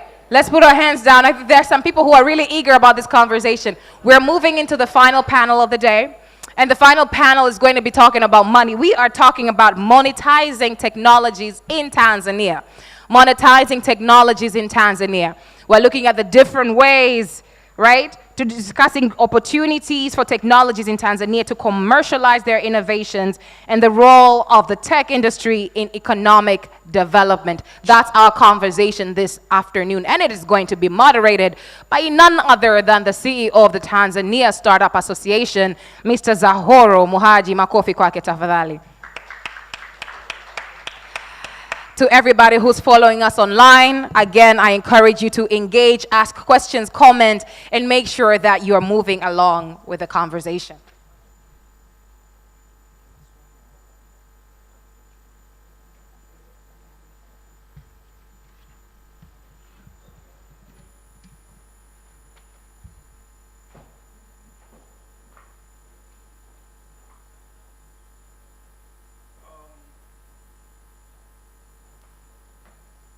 Good afternoon, everybody. I think I don't need to introduce myself. Khalil has already done that. So, as she said, we're going to discuss monetization of our technologies. And on this panel, I'll be joined by 4 distinguished guests for today. So allow me to call one by one. I'll mention their name, and a short bio, but themselves they'll tell us more about what they do. So, ladies first. Allow me to introduce Lydia Charles, founder and executive director of her initiative. Welcome. Makofi tafadhali jamani, mmeshiba. Si tushakula? Yeah, okay. And second, co-founder and the CEO for Sahara Ventures, Jumanne Mtambalike. Mr. Jumanne? I've seen him. I think he's somewhere. He's coming. Okay. Quick forward. Mr. Rodrigo Msechu, co-founder and general partner of Serengeti Business Angels Network.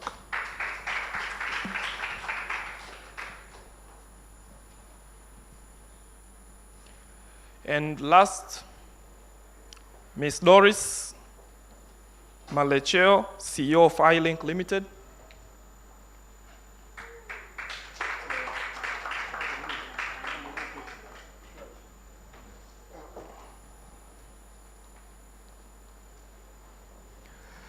Okay, thank you guys. So to start, I'll give you guys, everyone, quick 5 minutes for everyone to introduce himself or herself. Tell us a little bit more what the work you do before we start our discussion. So ladies first again. We start with Diana and then we'll come this way.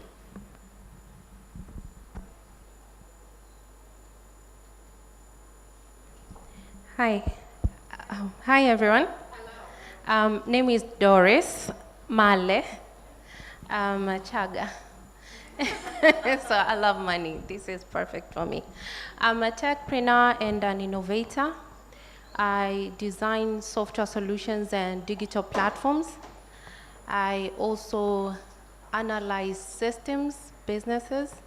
I do consultation on business setup and development.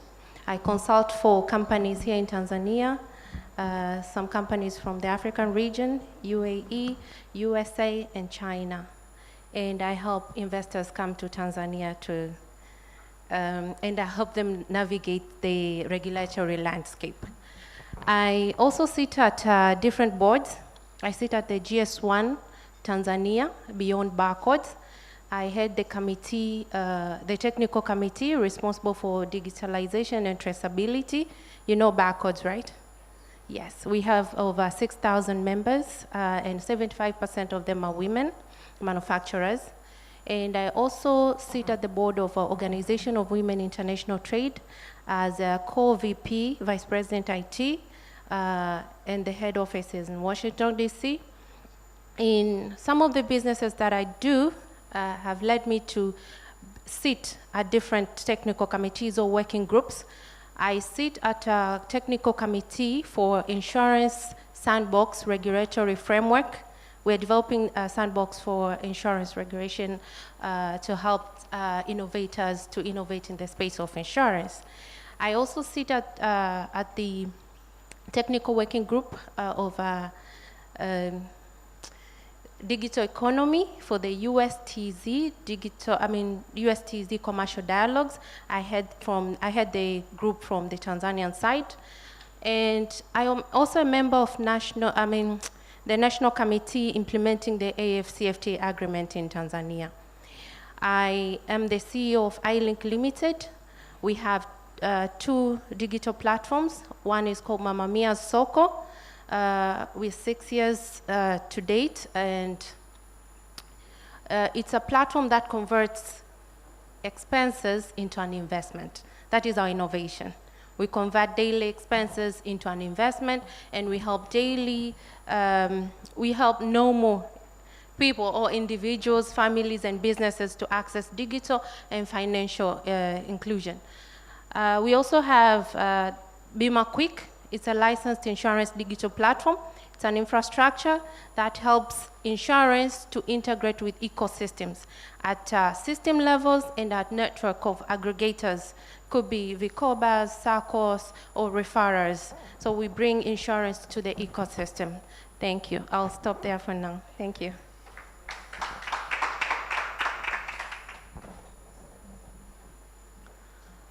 Yeah, it's hard to come after Doris.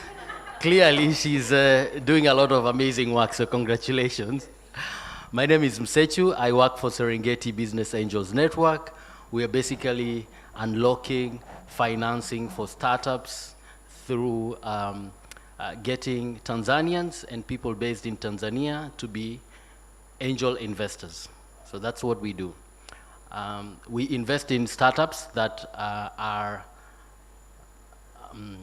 sector agnostic, so whichever sector you are in, but we write checks of between $10,000 to $150,000. What we look for is a very coachable founder that we say we like, or someone we can coach and help them to get follow-on funding, because at the end of the day when we invest, we need an off-taker. So coachable founder, but has an innovation, right? And has a business model that can scale. We also are looking for capital efficiency. So whatever money you're using, are you using it properly? We've invested in about in 5.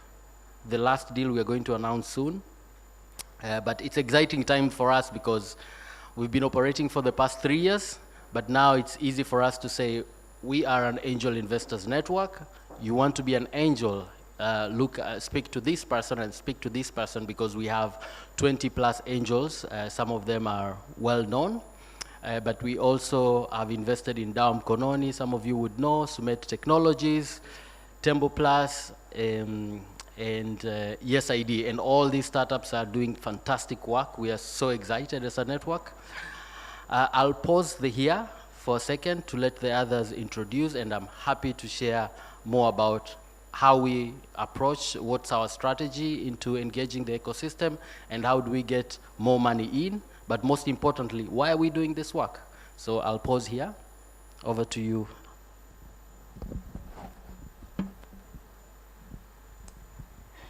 Good afternoon, everyone.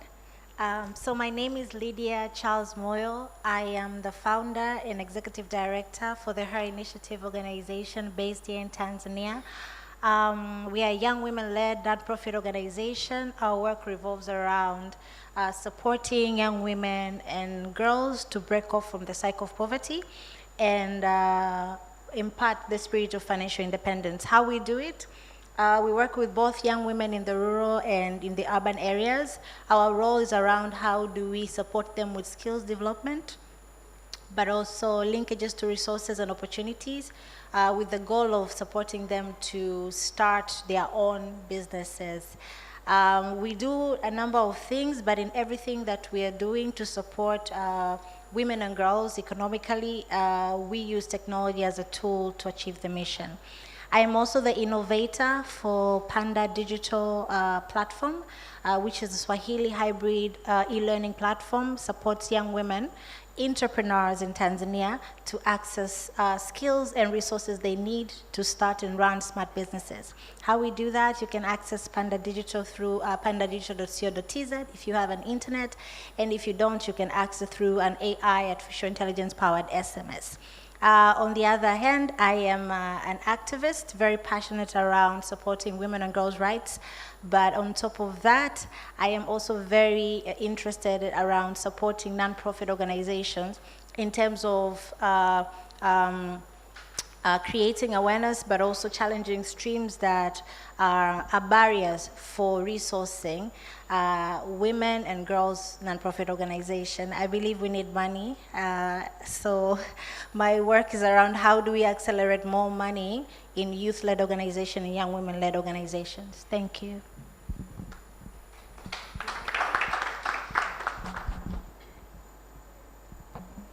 Hello, everyone.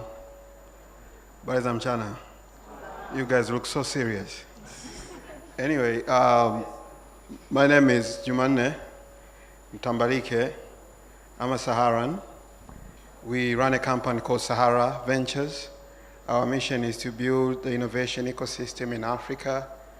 Under Sahara Ventures, we have Sahara Sparks, which is basically a marketplace to showcase innovation and innovators and to link them to potential strategic partners and investors. And you're welcome to attend Sahara Sparks next week, 27th and 28th of September. And we'll be doing it for the 9th time for the past 9 years. So, karibuni sana. But also, I co-founded Sahara Ventures, which is corporate-sponsored / venture-backed / impact-centered startup accelerator program and company where we actually work with businesses, giving them access to professional mentorship, access to resources so that they can work properly with regulators, access to growth opportunities by giving them potential partners to scale with, and also access to approaches and models that will allow them to navigate complex markets. So that's what we do with Sahara Accelerator. And our third company, which is Sahara Consulting, is basically a management consulting firm where we do impact or dev consulting, we do technology consulting, and we do innovation consulting. I'm a group CEO, working very closely with 3 directors who are running those companies, but I'm also an early stage investor. I've invested in a couple of startups. I just joined an angel round of a company last week, but I'm also involved with Play and Learn, Weledi, Black Pebbles, Summit Technologies, and some few more. I love to work with companies that are transformative and transforming our society. My sectors of interest include education, health, as well as mining tech. In a separate world, I work very closely with the government. I sit on advisory boards of 4 universities as an advisory member. I also sit on the board of Tanzania Institute of Education. I'm very passionate about education. I'm very excited with the new curriculums that we've been working on. I also sit on the committee that is reviewing the science and technology policy of 1996, but also I'm sitting on the committee that is designing the Tanzania Science, Technology, and Innovation Master Plan, working with Dr. Kafuku sitting among the attendees. In terms of my passion, I'm very passionate about innovation, technology, and entrepreneurship as tools for socioeconomic transformation. I've been working in that part for the past 13, 14 years. And I'm also an author. I have a book, if you love to read, it's called The Diary of an African Hub Manager. It talks about African innovation ecosystems, especially grassroots innovation ecosystems, and how they can be meaningful, utilized to transform African society. So basically that's me, and I'm looking ahead for a very exciting conversation. Thank you. Thank you so much, our dear panelists. So I'll be asking these guys some questions, of course, and but also I'll open up to the floor to sometime later for you guys also to ask some questions. So when this conversation is ongoing and you have something to ask, please hold it.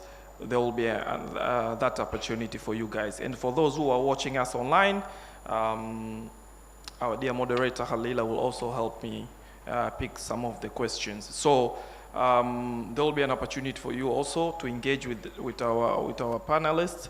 So please follow up this conversation closely. So my first question, this will go first to Jumanne. Since we are talking about monetizing technology, Tanzania is a country of 60 million people, big market, right?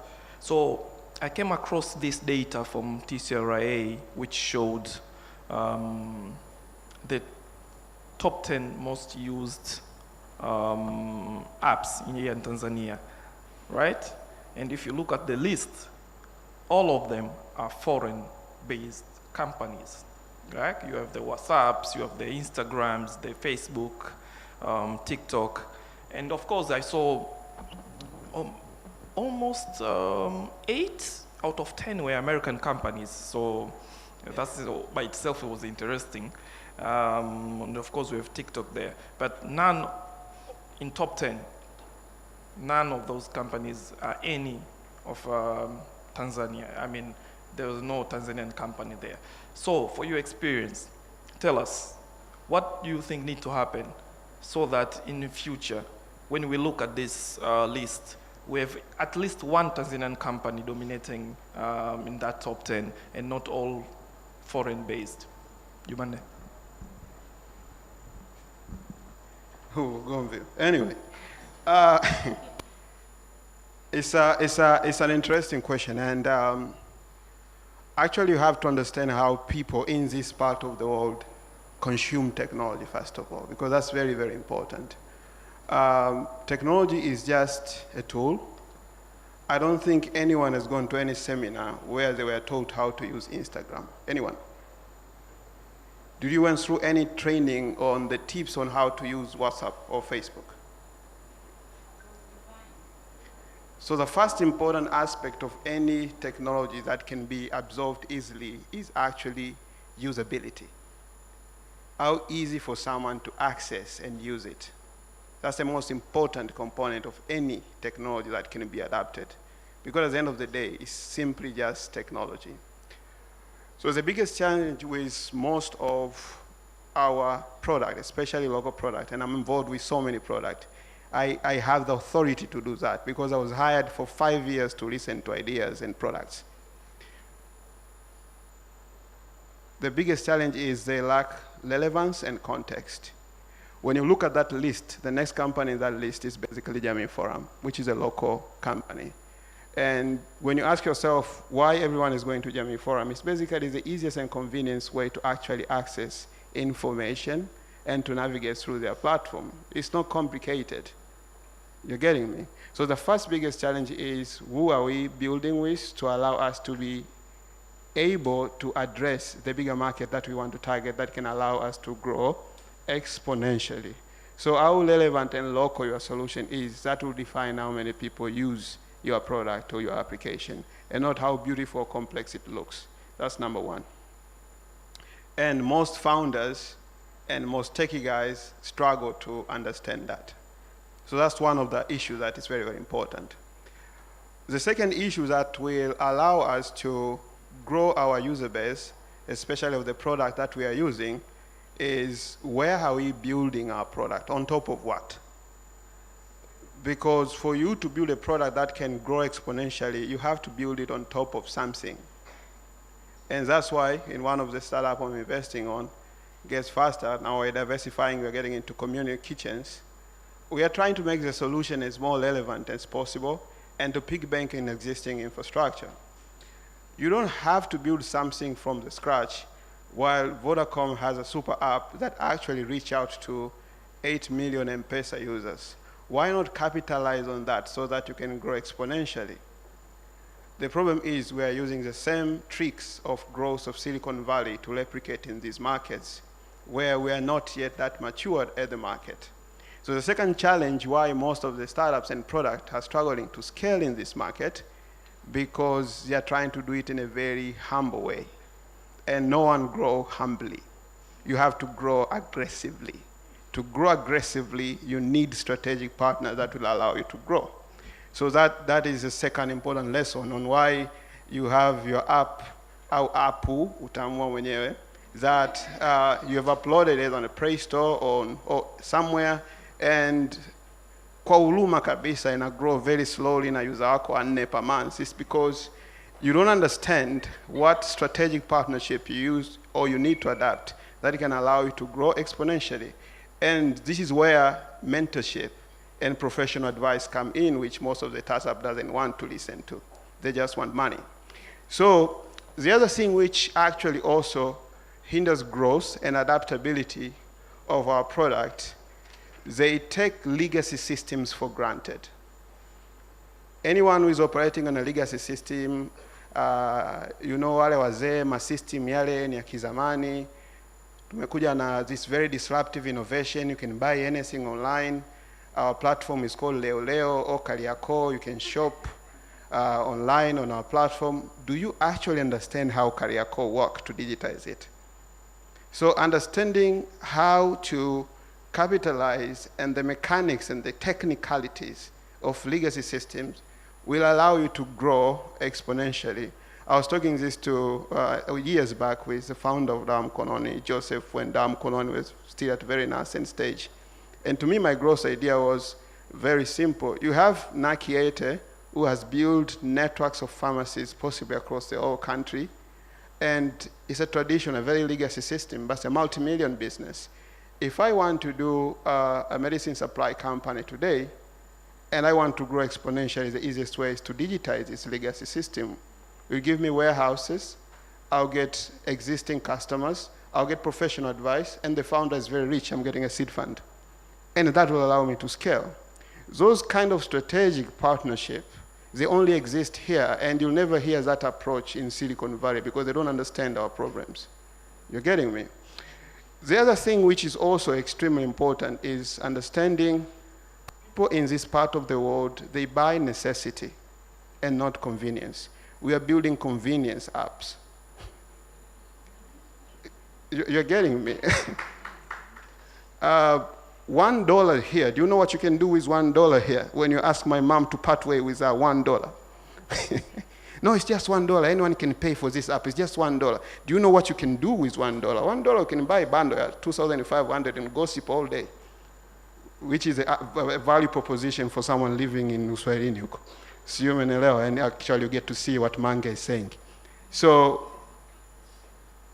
understanding that people buy necessity and not convenience is key, and one of the ways you can actually build a product can exponentially in this market. And finally, now the basics of user-centered design. You have to build a product that is desirable. There's a consumer readiness to consume the product you're building. You have to build a product that is feasible. You understand the existing infrastructure that can allow you to accommodate your product yako. I understand everyone right now anataka to integrate AI in their application because it sounds sexy and cool, but do you have the technical feasibility to accommodate AI in your product? And actually, does your user needs AI? I was talking to one founder, the founder of Agrobot years back. I told her that hii startup na hii product ya toboy kwa sababu you are over obsessed with technology. It's not about AI, because I don't care. If I want to do authentication of this bottle, whether maji yalokuwa ndani kweli ni ya Kilimanjaro or not, I don't care if you're using artificial intelligence to do it. The only thing I care, if I scan, can I get a quick SMS and say this is fake? The mechanics behind what technology is behind and is saying that doesn't matter much to me. My grandmother doesn't care so much kama AI imetumika yeye kupata 1500 ambao nimemtumia. Sio umeelewa na mzigo umefika? That's what they care. So when we talk about adaptability, just to summarize Zaoro, and the best way for us to allow our product and solution to grow exponentially fast is to try to localize. Second, to understand legacy system. Third, to establish strategic partnerships for growth. Fourth, to understand the consumer and users what they want to consume. And fifth, to try as much as possible not to replicate what is working in places where actually systems functions. In our part of the world, systems doesn't function, and you have to operate that way. Thank you. Thank you so much, Jumanne, for this long answer. Now I'll ask Sechu. My question is, you are an investor, okay, in this market, and you are the guy writing checks, right? So I want to hear from you. If a founder comes to you with a tech-based product, what are the 3 core things you're looking into that technology or that product he has presented to you for you to say, okay, this is something I can invest my money on? What are the 3 core things you're looking at?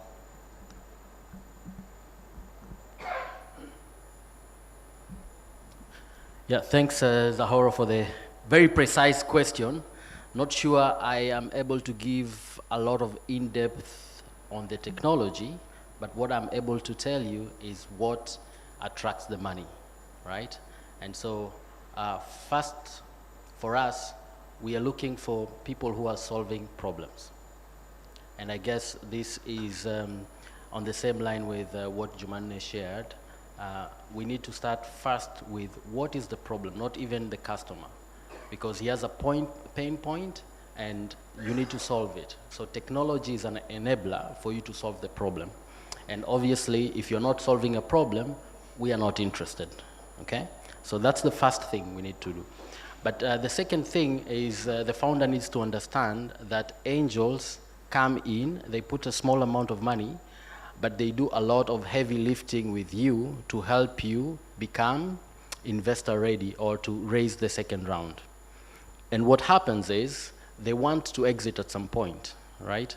And so it's important for you to know that if you are building and are looking for money, the moment you give any percentage or any contract to someone else, the moment you take someone else's money, the company is different. It's not yours. So many founders are just thinking about themselves, and then you give them advice. They say, yeah, when I was thinking of this idea, you know, I was in bed. It doesn't matter where you're thinking about the idea, but this is what the market, or we think the market wants. So a good founder would say, okay, I haven't thought about it that way. Let me give it a thought. And 1 week down the line, they would give you actual data of how they've interacted with the market. Okay? Maybe I'll stop again here.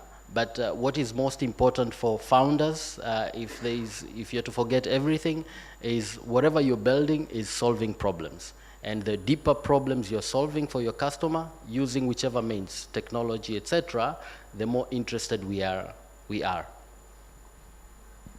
Okay. Thank you so much, Sechu. Now my question goes to Doris, right?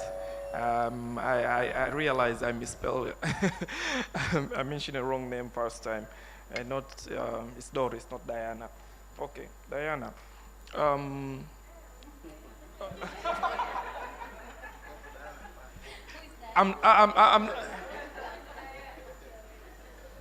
I hope my wife is not watching, because I know it will be who's Diana. And I hope this is not a date, it's just a panel, because it could have ended here. But Doris, you're one of the most successful female founder on our tech space here in Tanzania. And one thing I've noticed here in Tanzania, according to reports, right? Only 17% of startup founders in Tanzania are women. If you go to other markets, the number is actually even lower. This includes US. We're at 17 and US is lower than that. So it seems like to be a global thing. We are not getting, or this ecosystem doesn't attract a lot of female to come into it. You yourself being a female, what are the issues here? What are the core barrier to entry that we don't get enough female founders coming into tech space here in Tanzania, based on your own experience? All right, thank you for that question. I think I'll start at an early stage. To become a techpreneur, you must have taken some sort of science subject. And most of girls shy away from science subjects. So from an early stage, the numbers are decreasing. And when it comes to, let's say at an age where you are out of university, the society expects you to be married and not to start a business as a woman. I've observed most businesses that they stop or they abandon their businesses because they got married or they got a man. So they were into business to earn an income, and when they get a man as a source of income, they abandon it. That is one. Two, and it's very true, Very annoying, but very true. I have business owners on the platform that have closed businesses because of that stupid reason. I'll call it stupid because you abandon your dreams because of that. What if he dies? What would you do? It's very sad. But again, I met a guy who came to my office and he said, I think I was wrong to tell my wife not to work when I married her. She was so fired up. She was having lots of ideas to do this and that. I was like, atanisumbua. Piga mimba za mfululizo. So he got her pregnant, like 3 babies to take care of, to get her off the market. So we face different kind of challenges as female compared to male founders. And in the tech space, not just tech. For me, I mean fintech. Yeah, in finance, insurance, they are all male-dominated industries. The technology is male-dominated. So to find your space in it is very hard. The social eye that you get is very different compared to what men get. And with that reason, I had to get a co-founder who is a male, just to balance that. When you're pitching for funds, they want to see who else is with you. So they cannot trust you by yourself. They need a man on top of that to be there. So in my experience, I feel like we are facing different kind of challenges. And you have, as a founder, you have to be willing to learn. I'm part of a cohort. It's called Bima Lab Africa under FSD Africa, with 16 countries in it and 10 regulators.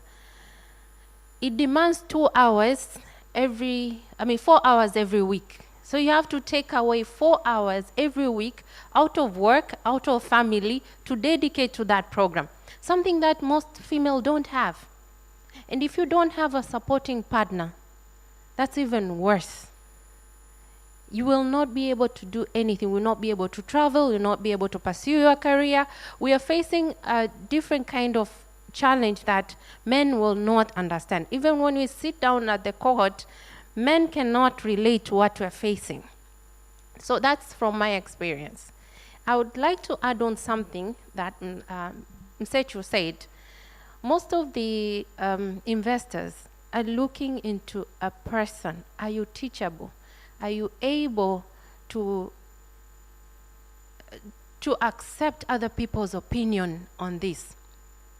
Can you allow other people to give you advice? That's why we have advisory board, you have the board of directors, and you have mentors. If you're not teachable, there's one impact investor that I had a discussion with. He said, we are looking at the founders, not the business plan. First of all, we regard your business plan as wrong from the beginning. But are you the right person that we can invest into? And we start doing the business plans together. So it's all about the personality. And one of the mentors I have from Kenya, she's working on the personality, branding the co-founders, because that's what you sell to the investors and not even the innovation. They say that with technology, you will always keep on innovating. You fall in love with the problem. You are so madly in love with making sure that these people get the solutions they deserve. And you keep on innovating because you always have a problem that will raise out of the solution you have solved for the first problem. So innovation is not a problem, but the founder, are you able to be invested into?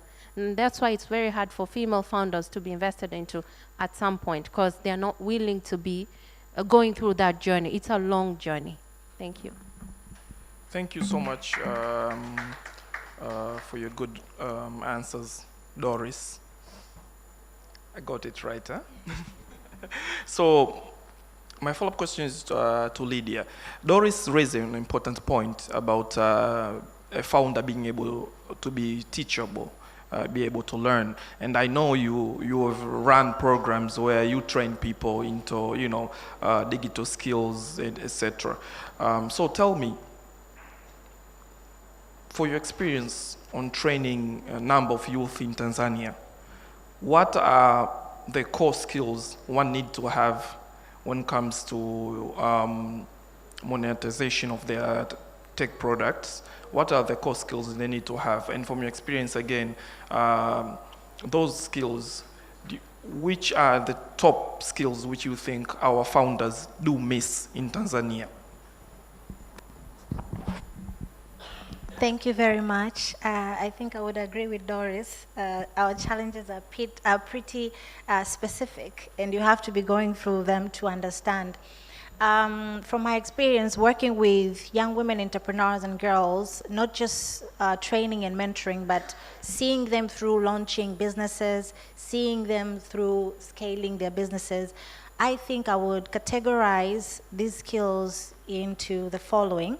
The first one is the technical one, which I think most of the tech people have, ability to actually create something. So this is very important because it gives you power to actually create and nurture something into the vision that you have. So even if you can't really produce, but you have to know how to actually have that technical aspect. Because we're moving in a world that is changing every day. So much innovation happens in the country and even in the world. So missing the technical parts leaves you behind, because you'll just be stuck. Maybe this time around everyone is using AI.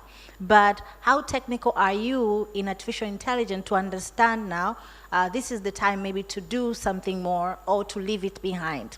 So looking for more information in the technical aspect is very important. And especially because I work with women, young women entrepreneurs, I feel it's very important for them to actually have these skills so that they are able to have that control within the space.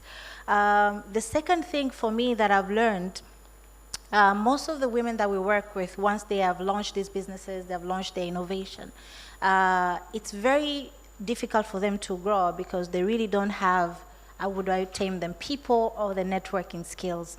I think Akajumayune said, you have your innovation, but you don't have strategic partnerships. So we need to know how we relate to people because we are selling our products to people. We are getting funders from people. She said it right, that funders are funding most of the time. Who's the founder? They trust people. They don't trust the idea. So how do you learn to actually interact with people? I'll give you an example. We were supporting these women. They have their new business, and we were asking them, if you meet today an investor or a funder, what would you tell them? These are some of the things that you have to even practice. You have to know how you're saying. So in this room, if we have a funder, and we know there's a funder in here, all of us will want to pitch to these funders. But this funder will know everyone wants money from me. How do you feel when someone at home tell, your daughter, your niece, everyone they receive, they ask you for money? How do you feel about it? Do you like it? How do you feel when everyone is asking you for money? So that's how funders feel. So how do you learn to relate with funders? Those are people skills, networking skills. Maybe you don't need to sell to them your idea that time, but you need to create a connection. You need to be memorable in a way the next time you email them, they would want to talk to you. So this is one of the challenges. How do we learn these people skills? How do we learn to maintain relationships? Because you don't get money on the first day that you're asking for that loan or for that funding. It takes a while. So how do you learn to maintain this kind of relationship? How do you even learn how to sort conflicts? These are the things that happen because these are the ones that will lead you to actually scale or advance that business or that innovation that you have. And unfortunately, we don't really have much training on people and networking. You have to be in panels like this and they tell you, stop being humble, be strategic, and etc. So that's very important. But another thing, I think another skill that is very, very important, once you have the technical and you have all the people and networking skills, is the skill to actually, I don't know how to put it, to actually know when to do what and when to stop doing what. I don't know how to name that one, but I would give you an example. So let's say someone has started a business and maybe they are selling a course online, right? in their courses, they're probably 10 minutes, everyone is watching for 10 minutes. But now, with the changes that everything is happening, people maximum watch something that is 1 to 2 minutes, So your product, there's nothing wrong with your product, but do you have the skill to actually know when do you actually stop doing what you're doing or make it better and go where the world is actually going? And I would see that is one of the challenge, because once someone has founded something, they're very passionate. They love it. They believe in it, So your world still revolves around you, and you forget that there's a world also revolving with you. So once you learn to master when to actually evolve, when to start something new, and when to actually stop what you're doing, that is when you'll be able to grow and tap into the market that is growing very fast. Thank you. Thank you so much, Lydia. Now, there's this saying where they say products which the government use now almost, you can go make payments through GPG, and make payment, any government payment you want to do. So there's been this agenda, this drive, to, get government being digital, right? So my question to you, Manne, now. You're starting to laugh. But anyway, my question to you is, how can we make our government, buy tech services and products from our entrepreneurs? The trend currently has been the government wants to have a website for something, they build everything from scratch, right? How can we convince the government to outsource some of these jobs, some of these projects, some of these tech solutions they are trying to build in-house to our private sector, to our entrepreneurs? Because of course they also need to get part of this government spending, which is huge, and it can be a big and good source of income to our tech companies. How do we go about that conversation with the government, from your experience? Okay. First of all, I'm not speaking on behalf of any government. I'm just a very humble human, as a founder of CEO and CEO of Sahara Ventures. I'm just sharing my opinions, and they might not matter at all. Anyway, so I'm not worried. I've worked with the government for 5 years, and I know how to work with the Council of Elders. So, couple of things, because first, the context of our session, most of it is around tech for civic engagement. And also it's about things like citizen journalism, it's about digital governance, it's about engaging citizens in the decision-making process through digital tools. I think the most important part is, as a nation, where are we right now with that? And how do we want to further invest into it? A few years back, for those who remember, His Excellency, the former President, Jakaya Mrisho Kikwete, started something called the Open Data Initiative. How many of you guys remember? We had the ODI initiative. And the government had a portal where you could access any data you want, whether it's health, whether it's education. You could interact it with your API, and you can be able to build anything on top of it. I remember one of the products we built, and I was still working with Buni Innovation Hub. It was something we called Afya Map. And with Afya Map, we were able to geolocate all the health facilities across Tanzania. And through that simple virtual map, which we developed with students from University of Dodoma and University of Dar es Salaam, you could clearly see there were very few health facilities in the central part of Tanzania. So it's a very basic, simple map from their own government data. And we use the data to actually make meaningful information to people who are actually making the decision. There was another startup, I'm trying to remember, Sugwejo Kaboda and the other guy, I'm trying to remember the name of the startup. They were doing crunching the national examination results for Form 4, and they were assessing different subjects from readily available public data from Nectar, and could easily make a decision by looking into the trend of how kids are failing in mathematics. These were data owned by the government, and then innovators were making meaningful use of them to help the government make decisions. So first of all, the whole concept of tech for civic engagement, tech for decision making, tech for improved governance, it is something that the government needs to understand is not the issue of us against them. It's an issue of how can we work together to promote accountability and improving internal systems so that we can build a sound system that actually works for everyone. That's very, very important. One of the challenges that we are facing right now is one of the biggest conundrum, and maybe after this session you might be in a position to answer, because I'm still wondering, those who are going to win the funding and the seed financing to implement this, how are they going to implement it? Because the biggest challenge is those who owns data, they don't use the data. And those who want to use the data, they don't have access to them. Should I repeat that? Those who own data don't use them. And those who want to use the data, they don't have access to them. Those who want to use the data, they're startups, they're young entrepreneurs, they're guys who have submitted their proposal for this challenge, but they don't have the data. Those who have the data, they have a lot of it, but they don't use it. They don't use it to make any decision. It is just available, and they're proud to have a lot of data. We have a lot of education data. We have a lot of health data. We have a lot of this data and that, but it's not used.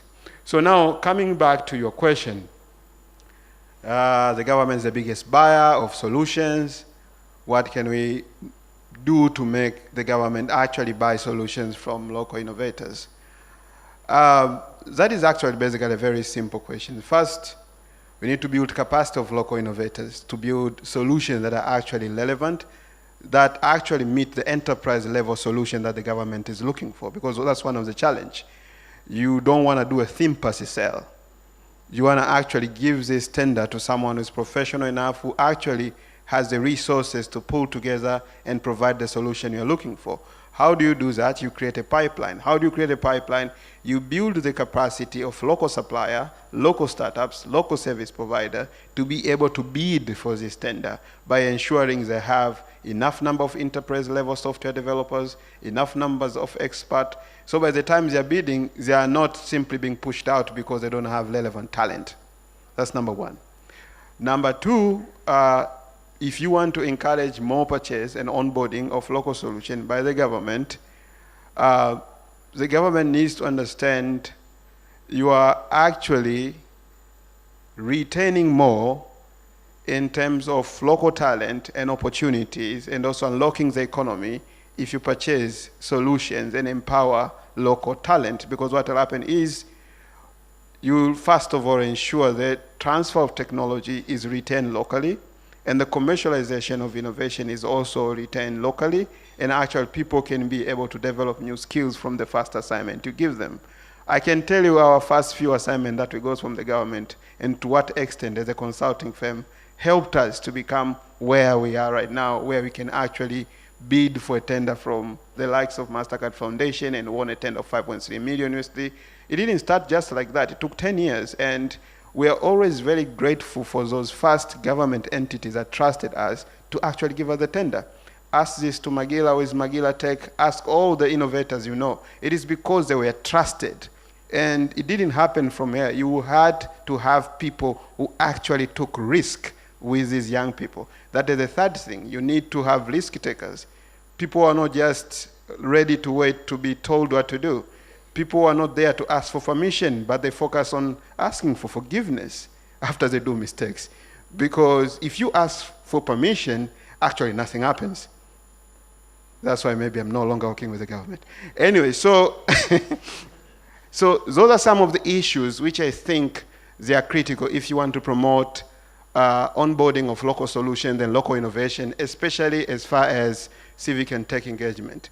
But something which I think is also very important to share, we were doing a work with Making All Voices Count, MAVC, back in the days, through the grant from HIVOS. And the whole idea was actually to do and addressing issues around tech governance and promoting innovation on citizen engagement and everything. One of the biggest challenges that some of the innovators who have applied for these challenges will face, the moment you start to talk about internet freedom, sentiment analysis, internet access, civic engagement, what a normal public guy translates is you're an activist. I'm going to tell you honestly because I've been on both sides. You're getting me? And this is something which I'm saying loudly so that you can have a very clear and strategic way to work with the government on these things.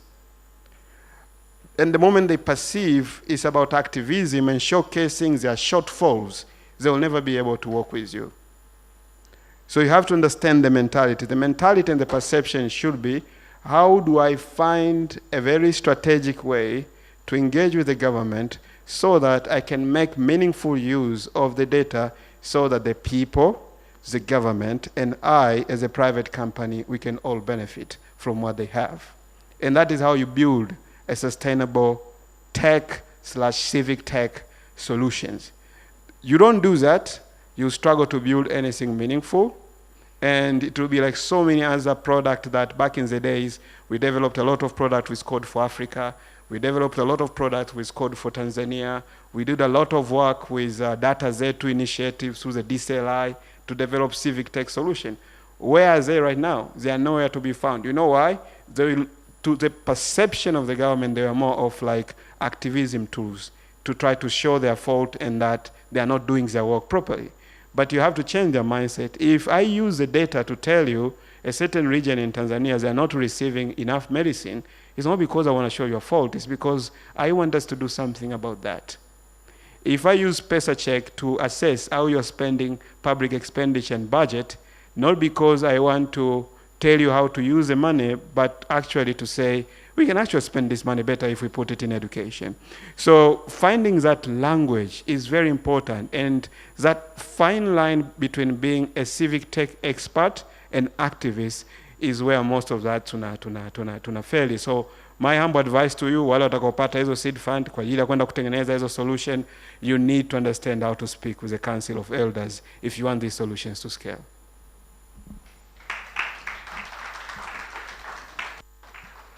Quick one, Jumanne. You have mentioned this sentence twice. Council of Elders. Who are these people? I love African literature. How many of you have read Things Fall Apart? Yeah? What did the Council of Elders did to Okonkwo? You remember what the Council of Elders did to Okonkwo? Yeah? Alitandikwa viboko, umeona? Alikuwa mjuaji sana Okonkwo, analeta innovation zake na makolokolo yake mengi. Sasa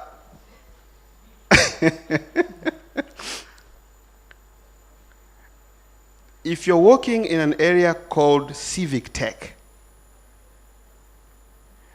for those who've been around na wameona hizi initiatives za civic tech, sisi tulikuwa tunafanya kazi mpaka na kina Sipesa huko nyuma na nini, kuna watu walikamatwa mpaka airport wakawa reported. It's very important to understand the perspective of the Council of Elders. I'm not going to define what's the Council of Elders, but it's very, very important to understand how they perceive, how they see things, and how they make decisions. If you understand that, you'll never get in trouble with them. You'll be able to do your work, and you'll be able to impact Tanzanians. You're getting me? Now, coming back to Zaoro. Council of Elders is anyone who has a mandate over a certain sector, and they make the final decision about that sector. They decide who is working legally and who is working illegally, even though the law might say otherwise. You're getting me? So my perspective is to you as innovators, the best way to engage with Council of Elders, don't ask for permission.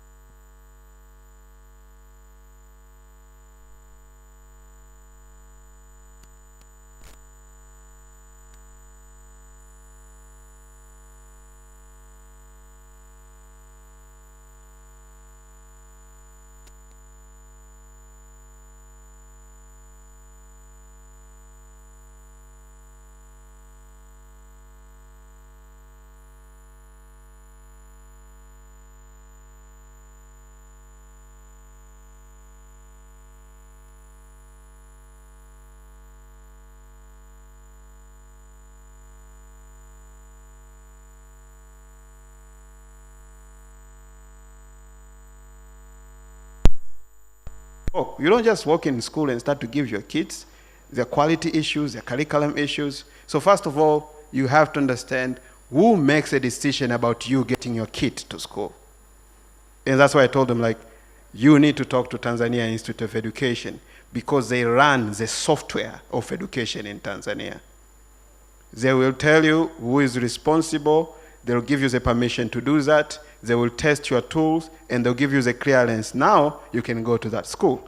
But even before that, you need to talk to Prime Minister's office, TAMISEMI, because they learn the hardware of education in this country. They learn the classroom, they learn the blackboards, they learn the desk, anything physical, that is TAMISEMI. You don't touch the blackboards before you talk to TAMISEMI.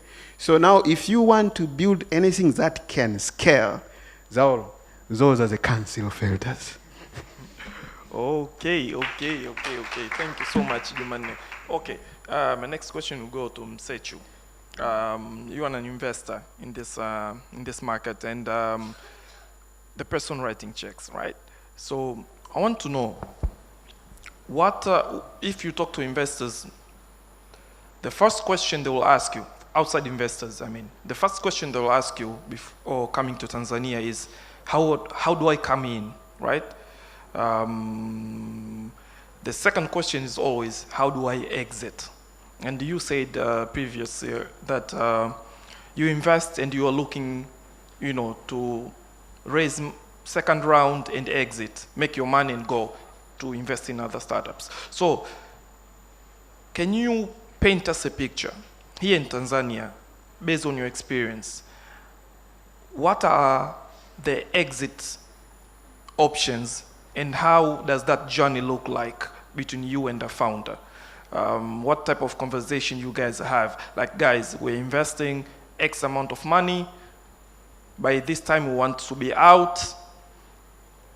Or tell us, paint us a picture, how that conversation starts and what are the viable options out there for one to exit if one invests in a startup in Tanzania.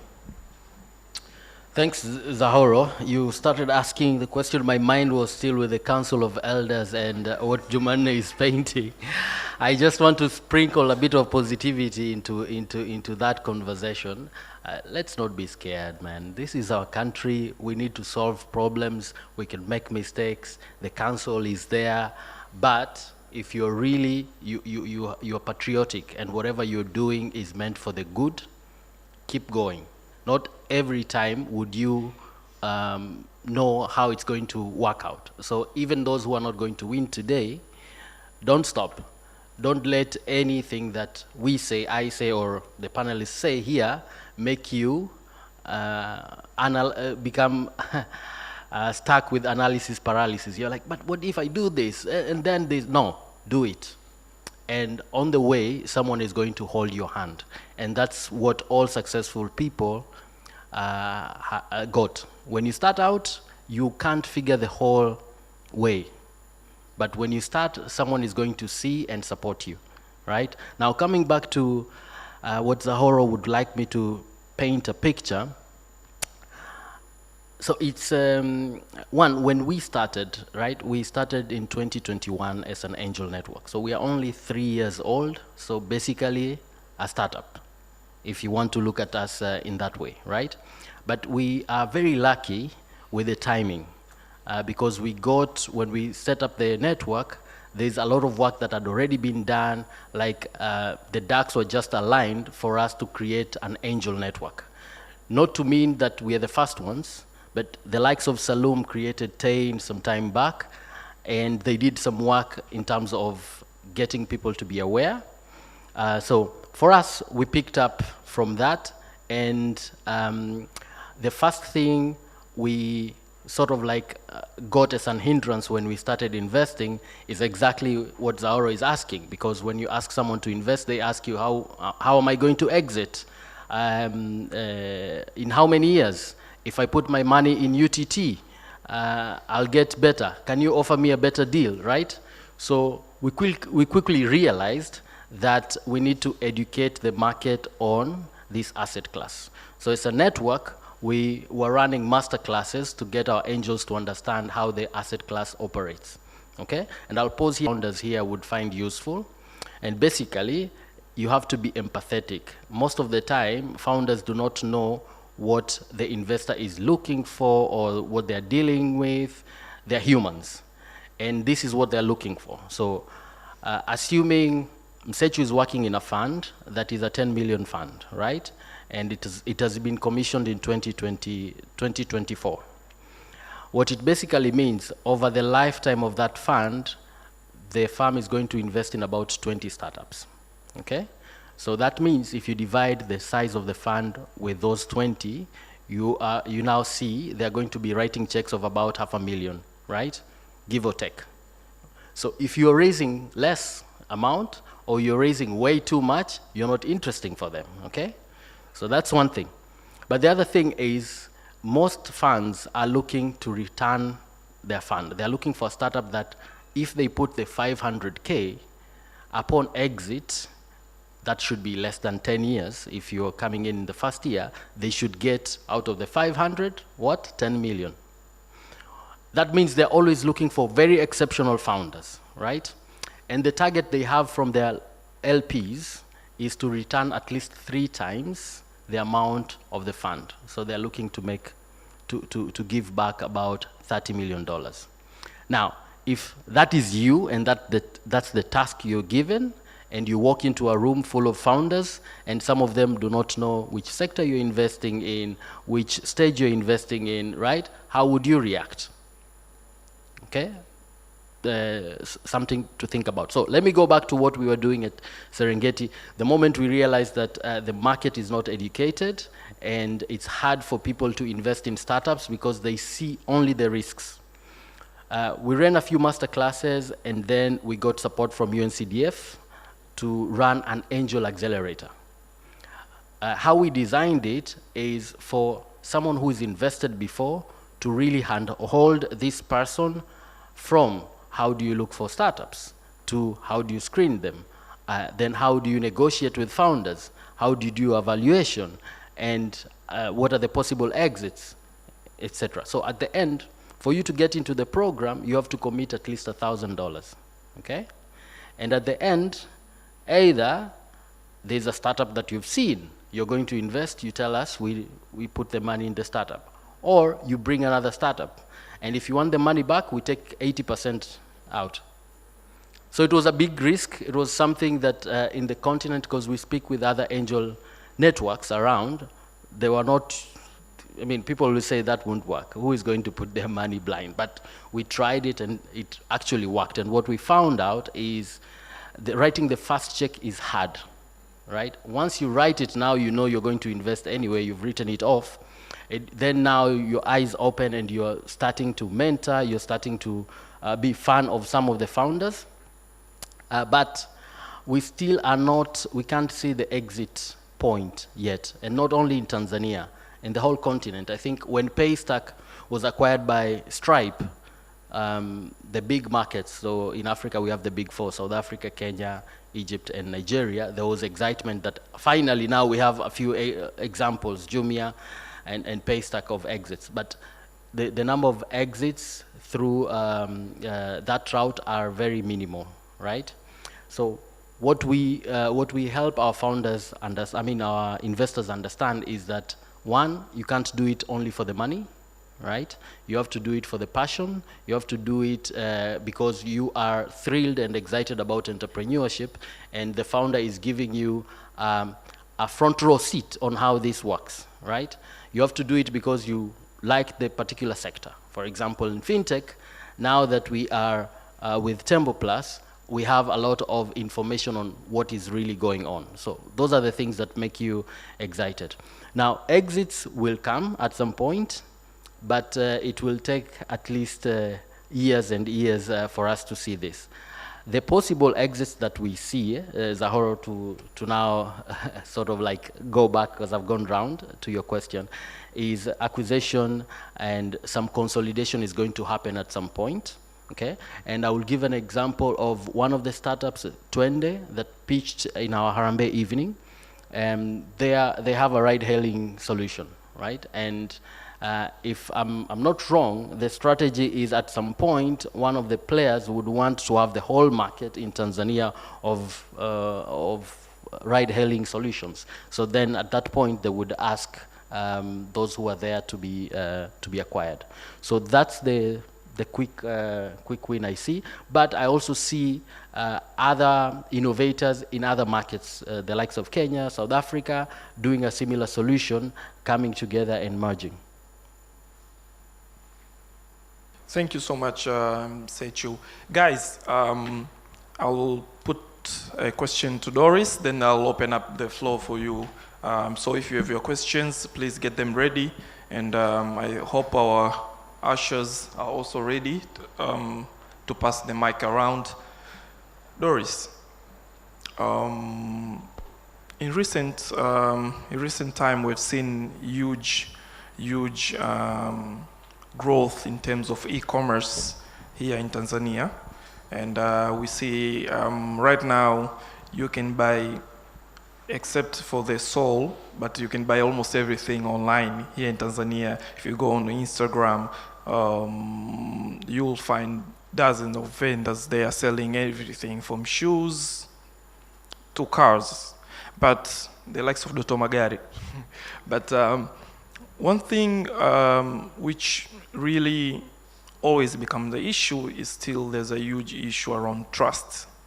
You always hear the issues of somebody ordering something online and that something don't get delivered, or it delivered and it's totally look different. But we've also heard the cases where consumers have also been swindled, like send the money and you don't get your products, or sometimes people are told, even the vendors themselves, they are told, send something, we'll send you the money, then the money is not been sent. Or sometimes someone make payment and recall muamala quick.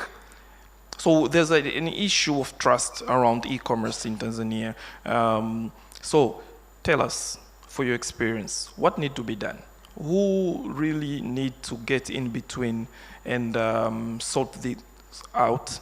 Or we just let consumers and the vendors to sort themselves out? Tell me, how can we make this process safe and trustable?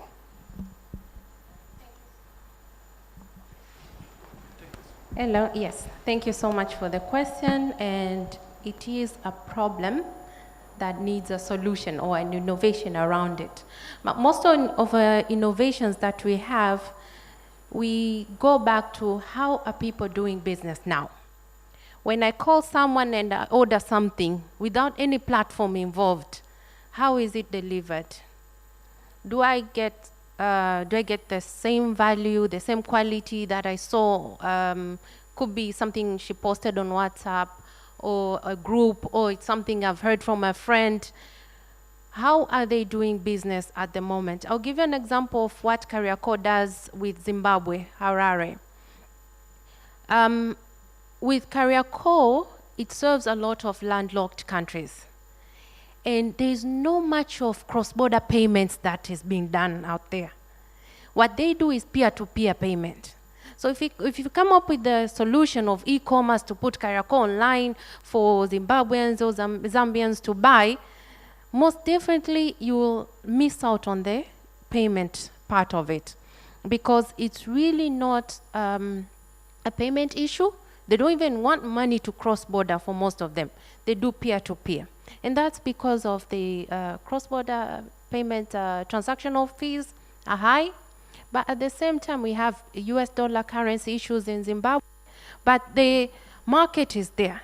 So many products are going to Zimbabwe, but when it comes to payments, there is no way they will agree to pay directly. So you will have to incorporate a peer-to-peer payment solution or an offline payments acceptance option in your platform. So you have to look at how are they doing the business. I'll give an example of what we did with Mama Mia Soko. I moved to Kariako in 2019 to live there, to understand how are they transacting, how are they behaving. Is it possible to digitize Kariako? So we designed a solution in stages, in phases, looking at what they're doing. And we designed a certain a phase, we give it to them to try it out. They give us comments, and then we redesign again on top of that. We kept on building on what they were giving us feedback. We were building it for them, not because we saw a certain platform working in Malaysia or Asia, US, that it is going to work here. You have to develop a solution for the people. We started with an online payment solution, and then later on, we came to integrate the cash payments. We accepted offline payments. Whether you'll do it on partial payments, credit, that's on you, but we'll accept that in our platform. And later on, people came to say that our customers don't even have smartphones. They won't know how to purchase online. We had to integrate a mobile point of sale, like a supermarket system, into the platform, and we reversed the transactions, that at this point, the vendor can sell to the customer. So on our platform, the consumers or the buyers don't even have to be online. You simply need an ID, and then the vendors can service you. Completely, you don't have to be online. You don't have to use a device. The vendor can service you. We have reversed the transaction. And they can do payments, whether by using the QR code. We thank God for the tips at the moment that the payments are going through the QR code. And you cannot reverse a merchant payment. It's not possible. A peer-to-peer, it's possible. But a merchant payment, as long as it has gone, you cannot reverse it. But on the trust issues, how we addressed it, our platform is on referral basis. You cannot you cannot go to mamamia.co.tz and you purchase anything. You will not even see a buy button. You have to register first. And when you register, the system will ask you, who told you about us? We can trace from the moment you have joined the network all the way to the company who connected you to us. Because we want that referral, that personal connection that you have to the people who are working with us in our network. And we also do KYC. I remember there were people who are complaining that our registration form is too long, you're taking lots of information. I said, this is required because we have mirror e-wallets in the platform. We are mirroring Cellcom e-wallets at the moment. Later on, we're going to have our own e-money, so Kopesa. Our systems are working at a financial model that requires people to have KYCs on the platform. So no matter how people complain that it's hard, that the form is too long, let's just register using an email, or like you're opening a Google account, a Gmail account, we say no, we have to know who you are. But another thing is that as a vendor, you cannot register a shop by yourself. The shop has to be registered by the administrator. We have to talk to you.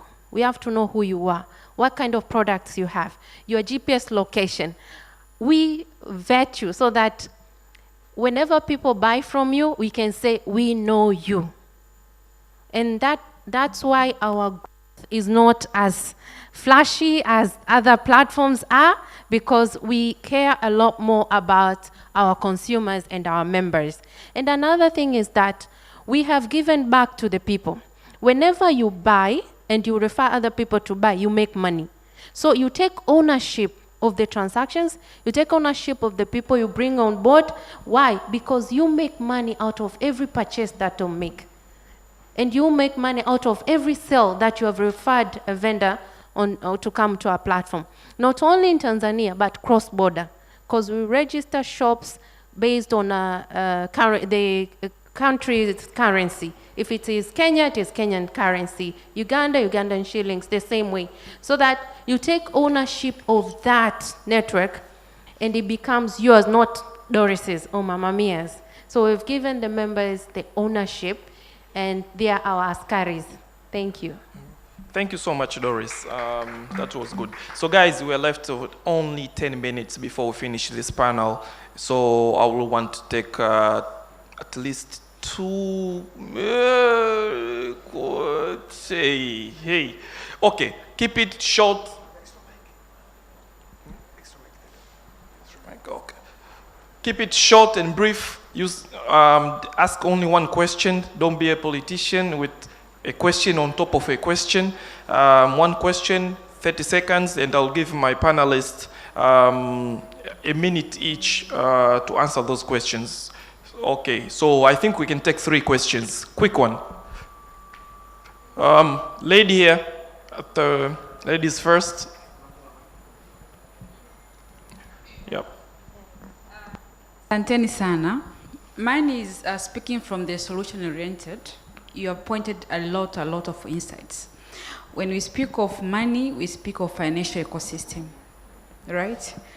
And within the financial ecosystem, we have in the banking institutions, example, NBC. We have the capital markets, like UTT. We have the social securities, like NSSF and NHIF. We also have MNOs, like Airtel. I'm a subscriber to the Airtel. And we have in the insurance actors in all this ecosystem. So for a common mwananchi to be able to access the money in our country in specific, we have to transform them from the informal to the formal. She has mentioned a very good point that a person to subscribe to her website has to have ID. So meaning that's one of the compliant, right? I have the KYC, know your customer. It's also very important to have ID to introduce to you. So my message is to, in all what we have been speaking here, we need also to consider that whatever that has been done as an effort initiative, it's just to help common mwananchi to transform from the informal to formal sectors in order to access financial services and products. That was my, just to emphasize on what you have been speaking. Thank you. Thank you so much. On this side, we can take all from this row, please. Okay, sure. Okay, I have a question for the guy from Sahara. So globally, 2% of the venture capital funds go to women, and I wanted to know how we can be able to push that number up to get more investment for women innovators in the space. I wanted to hear your thoughts. And also, I know you said just to keep it short, but I want to just give it a shout out to Lydia for all the awards she's bringing in to celebrate women in the space. Congrats, Lydia. Thank you. Can I take a question to, guys, this a lady. Can I get a question for, but yeah, I'm told you have been standing for so long, so go on. Yeah, good afternoon, everybody. I represent Apextra Virtual Solutions, and through our initiative, Apextra Academy, we're trying to impart high-in-demand virtual skills to graduates and final year students to be job ready and to tap into the global market as well.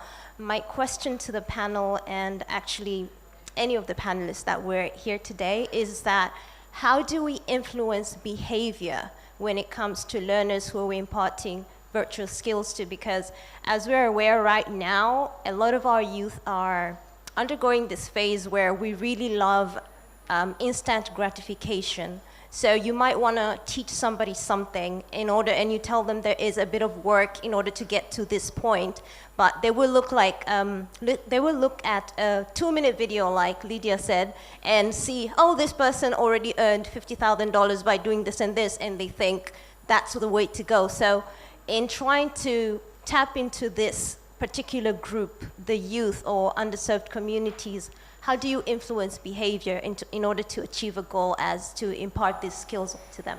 Yeah, thank you. Thank you so much. Now I think we've heard from 3 people is enough. So 1 minute each for each question. I think Jumanne, there was a question from you, from the lady. And who else will want to take the second question?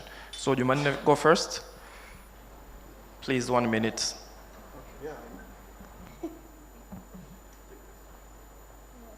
I think it works. So I'm going to do a speed pitch. Okay, great. So for the lady, 2%, I'm going to say again, 2% of all the global VC money is coming to Africa. So it's 2% of the 2%.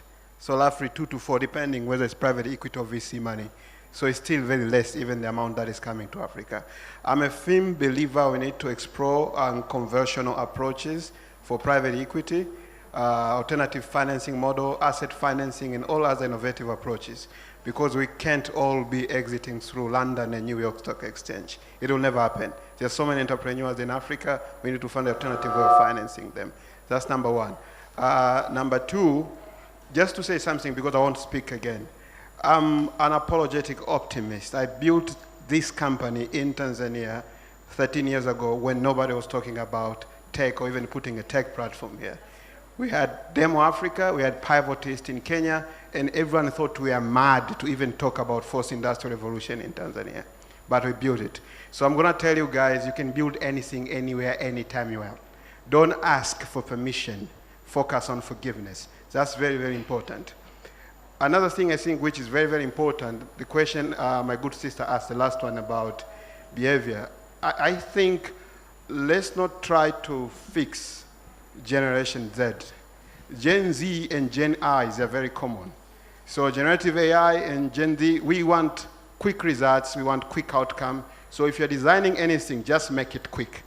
If it's not quick, don't expect these guys to follow you. I've tried it with my young brothers, my young sisters. That patience level is very low. So let's not try to fix their behavior. Let's try to cater to their behavior so that we can get the results we're looking for. Thank you. So, luckily, Jumanne has answered all 2 questions. So now, yeah. So I'm going to give 3 of you each 1 minute. The clock is ticking to say some last few words. Doris, go first. All right, thank you. For me, giveaway is strategic partnership and collaboration is the future of business, any business. And for the young, talented participants, this is what I'll tell you, that position yourself in a way that you're credible and you provide value to the table so that other players can see that they can work with you. We really want to work with Gen Z, new generation, and what we want to see mostly is the value that you bring to the table. Most of you are very lazy. Very lazy. Even at university level, people are discontinuing simply because they're late to examination room.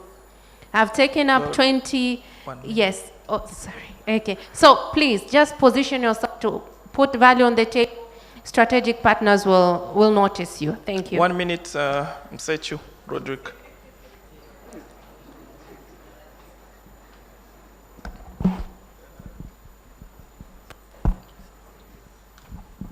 Thanks.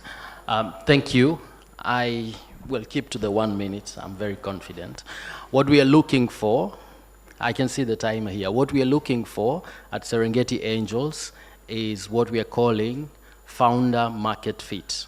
So this is someone who has the skill set, has the passion and a bit of experience to be able to solve or to meet the needs in the market. Now, do a self-assessment, all the founders who are here. If you are not, you could always learn, you could always volunteer in a company that you would admire to work with the founder and learn, because there is, I can tell you, there is money that wants to come in, and we are trying and doing our best to unlock more money, but it needs to have a home that is ready. Asante. Thank you. Lydia? For me, I'll also keep it short. For founders, one is localization. I still encourage you to localize whatever you're doing. You might have big ideas for the world, but if you're starting for Tanzania, make something that works for the people of Tanzania. Do not impart new behavior or new things for the people in Tanzania, but start with what works, and then you can scale. But also functionality. Let's focus on what is function, not the look, the beauty, the ambition, but what function at that particular time, what will get you there. She asked about women. I know it is very hard because there are other women-related barriers when it comes to tech, but the 2% that we're talking about is open. Can we go for that 2%? You know, let's forget all the challenges and all the limitations that are here. Let's be more ambition and to go for these opportunities rather than waiting for these opportunities to come for us. We don't know where the opportunities are. Let's look for where the centers of opportunities are. Let's talk to and network to people that have got these opportunities. Thank you. Thank you so much, our dear panelists. A round of applause to our panelists. So we've come to an end, and thank you so much for listening to us. Wish you a lovely day.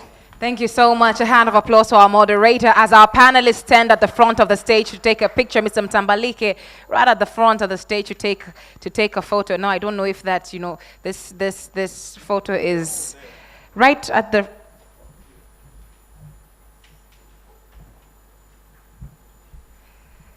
A hand of applause once more to our moderator, Zahoro Muhaji, TSA CEO. Thank you so much to that panel. So much was discussed. I'm not going to go even attempt into summarizing, but I do note that we have taken back a lot. Ladies and gentlemen, we're swiftly moving into the thing that we have been waiting for, right? And right before that, we are going to take a little bit of a 6 to 7 minute break, and we will be back here. So we are going to break. There are snacks available outside. Make sure that you're back in here in 5 minutes. This means we're literally going to pop out and pop back in. We have Ambassador Michael Battle here with us this evening, but we also have going to hear from a representative from Caustic. And then, of course, we're going to go directly into knowing who the top 3 or the 3 awardees for the US Tanzania Tech Challenge are. All right, let's go out and be back in promptly. This is literally you jotting out and coming back in. This is not that we are going to start pitching. This is out and in really quickly. Let's be back in 5 minutes.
Once again, everybody who's seated at the back, may you please move forward. There's space in the front. Please move forward so that you see what happens there. Beautiful.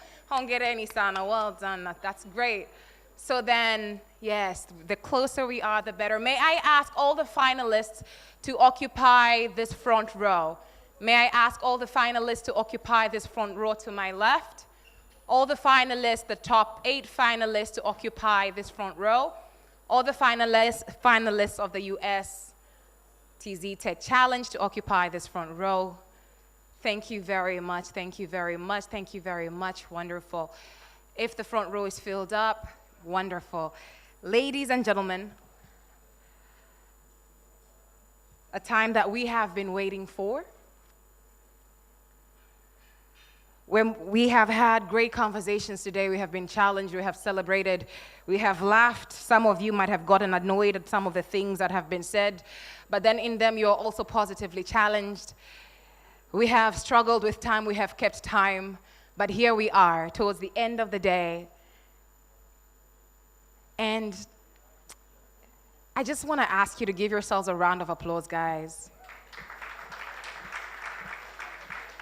On a Thursday, on a full Thursday, we embarked on conversations that I do know will have great transformative change in your businesses. I do know even in listening conversations aside, people have been challenged. This evening, we are going to be joined by the ambassador of the United States to Tanzania, Ambassador Michael Battle, and he's about to walk in. We're going to hear from our representative from COSTECH representing the government, but we're also going to be hearing from Ambassador Michael Battle. And he is stepping in right now. So ladies and gentlemen, may I ask you to give him a round of applause as he walks into the room and takes his seat. Karibu sana, Ambassador Michael Battle.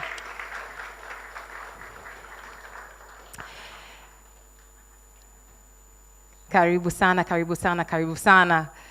Ladies and gentlemen, please do take your seats. I would like to then now welcome to the stage Dr. Gerald Kafuku, who is a Principal Research Officer at COSTECH, to the stage. Karibu sana for your remarks, Dr. Kafuku. Makofi kwake tafadhali.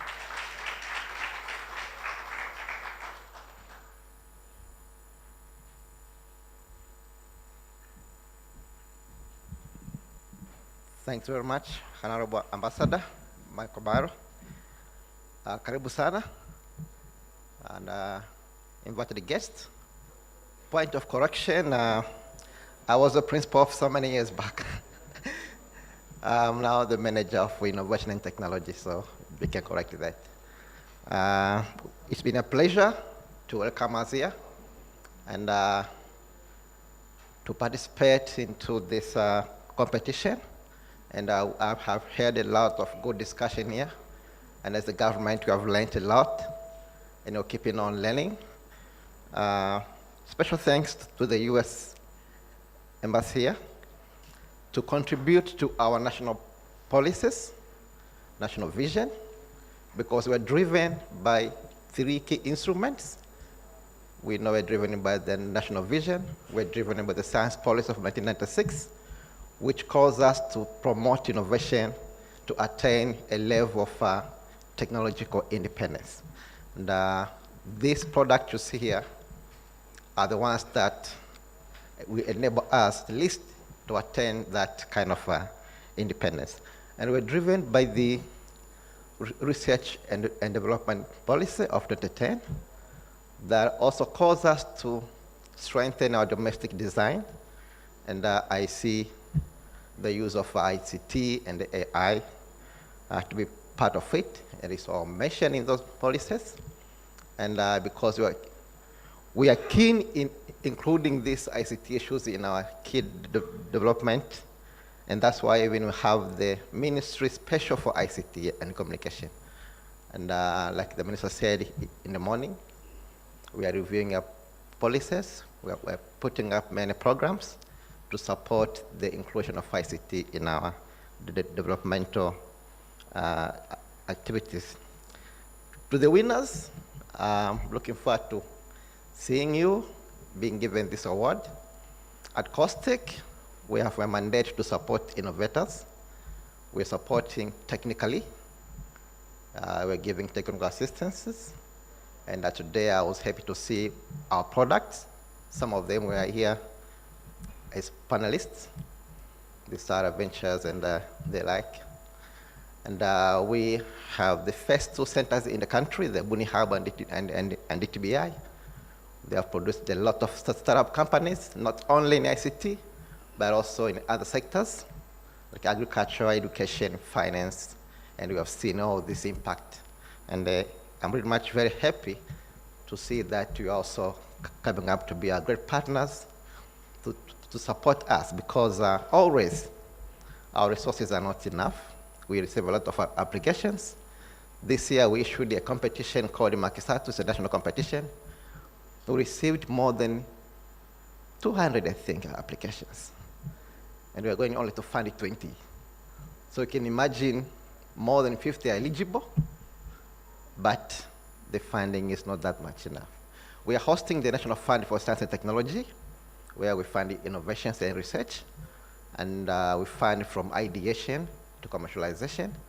So these things that you are doing here today, for us, is very happy that we are getting more partners. For me, myself, my first time to work with the embassy, and I welcome you because this is my portfolio.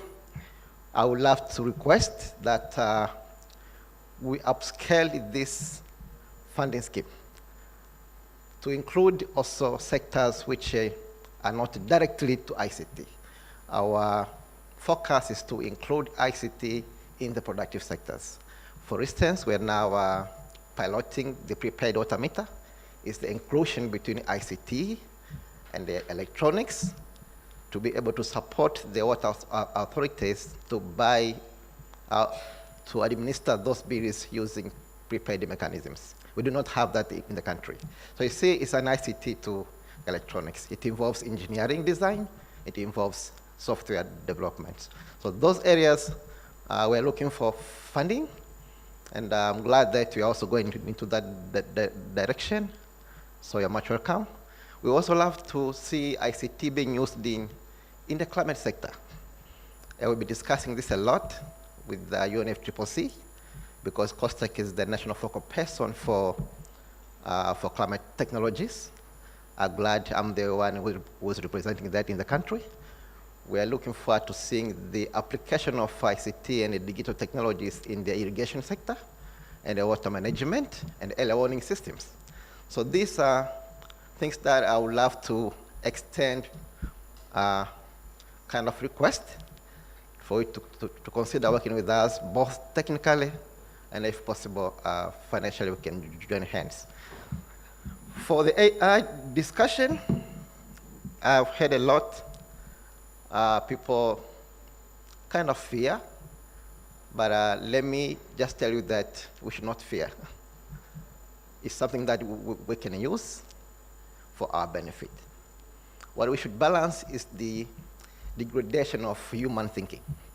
Overdependence of AI sometimes can make you not think well. There is a content that comes from our villages which is not available in the AI system. So we just need to populate that system to also understand our languages, our culture, so that when people are using it, they can get information that is related to their culture and their language. And I heard here that there is a possibility of including many languages. I was very happy. Myself, I was very much afraid. My job is writing every day. And I'm sorry, I don't use AI because I write national documents a lot. So today I was happy to hear that I can also use it. Yeah, it's a very good thing to, this fear is real. The fear of fourth industrial revolution is very real. The government is struggling with the job opportunities. So when people hear about automation and they are afraid of losing jobs, we kind of give us a difficult time to convince people that we should invest into these technologies. But this kind of discussion is very important. And I hope next time there will be maybe a half government officials in this kind of discussion, just like me, who I was very much afraid. So thanks very much. I don't need to talk more. Like I said, let's collaborate in this technology sector. Like I asked that question in the afternoon, what is technology to us? Technology is the use of science to create solutions and interventions from research and reverse engineering. So we care all the sectors. Today we're talking about AI and the digitalization. I would love tomorrow to talk about agriculture, palm oil production, cooking oil production. You know, we're importing a lot of cooking oil in the country. We're importing basic consumer goods. So we'll have to see these technologies helping us to reduce that excessive importation to maintain our foreign reserves. Honorable Ambassador, thanks very much. And I'll pass my greeting to my bosses and also pass my greetings to the office. And please, welcome to COSTECH. Our doors are open. And welcome also to the Ministry of Education, Science and Technology, and also the Ministry of Communication, Science and Technology. Thanks very much.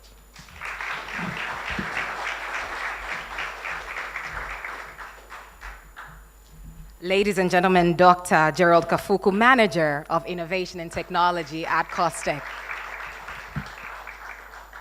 Now, ladies and gentlemen, I'm going to bring to the stage a man who is not just a diplomat. He is a global connector and advocate for innovation for those who have ever heard from him. With his experience representing the United States in Tanzania and passion for technology-driven change, he's someone who truly understands how big ideas can lead to global impact. Please, may I ask you to stand and join me as we welcome to the stage Ambassador Michael Battle.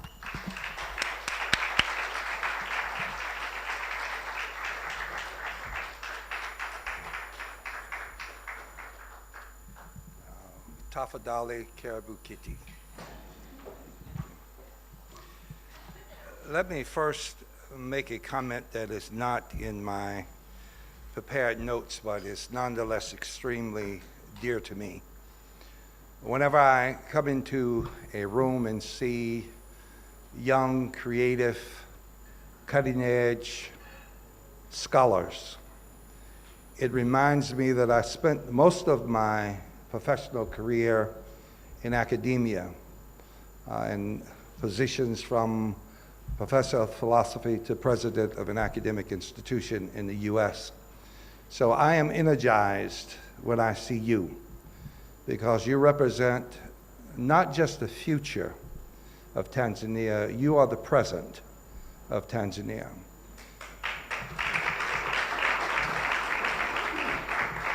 And unfortunately, people often look at young creative minds and say, wait your turn. The reality is, this is your turn. This is your day. This is your time, so make the very best of it.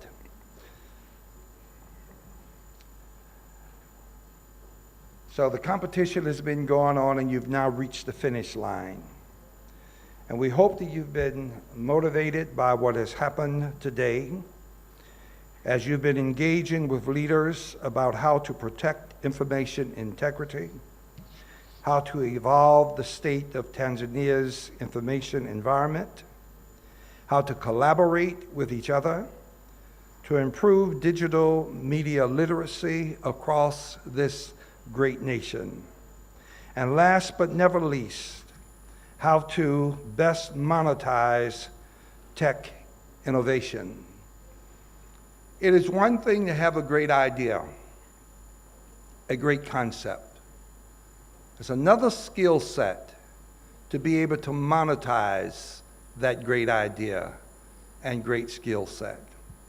And anybody who says that they are creatively engaged and could care less about making money, or don't care at all about making money, don't let that person be your partner. Because at the end of the process, you want to make money.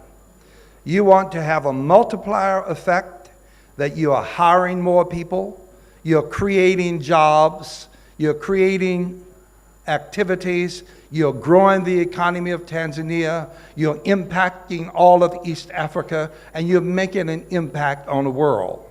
If you're doing it simply for fun, go into your basement, open up your computer, and just have fun all by yourself. But for those who want to be creative and change the economy, find a partner with skin in the game, somebody who actually wants to make some money and make a difference in the process of making money. So I hope all of you at one stage in your life become so wealthy that the U.S. government is looking to you to help us do projects and not you looking to us to help you do projects. Hallelujah. Somebody went to church.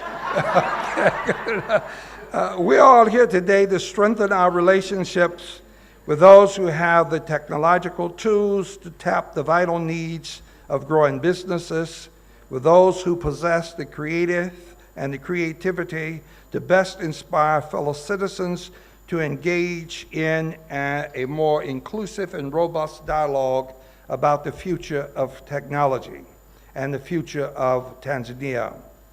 Technology is fast evolving, and each of you play a vital role in harnessing these advancements for the betterment of society. I remember when I taught philosophy, I taught logic and scientific method. And this is back a long, long time ago in the dinosaur days when the fastest computer was made by Radio Shack. It was the TR-80 or something like that.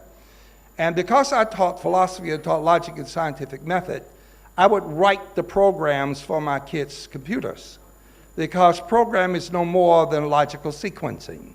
And if you know how to logically sequence, you know how to write a program, particularly if you know what data to put in and what data you want to expect on the other end.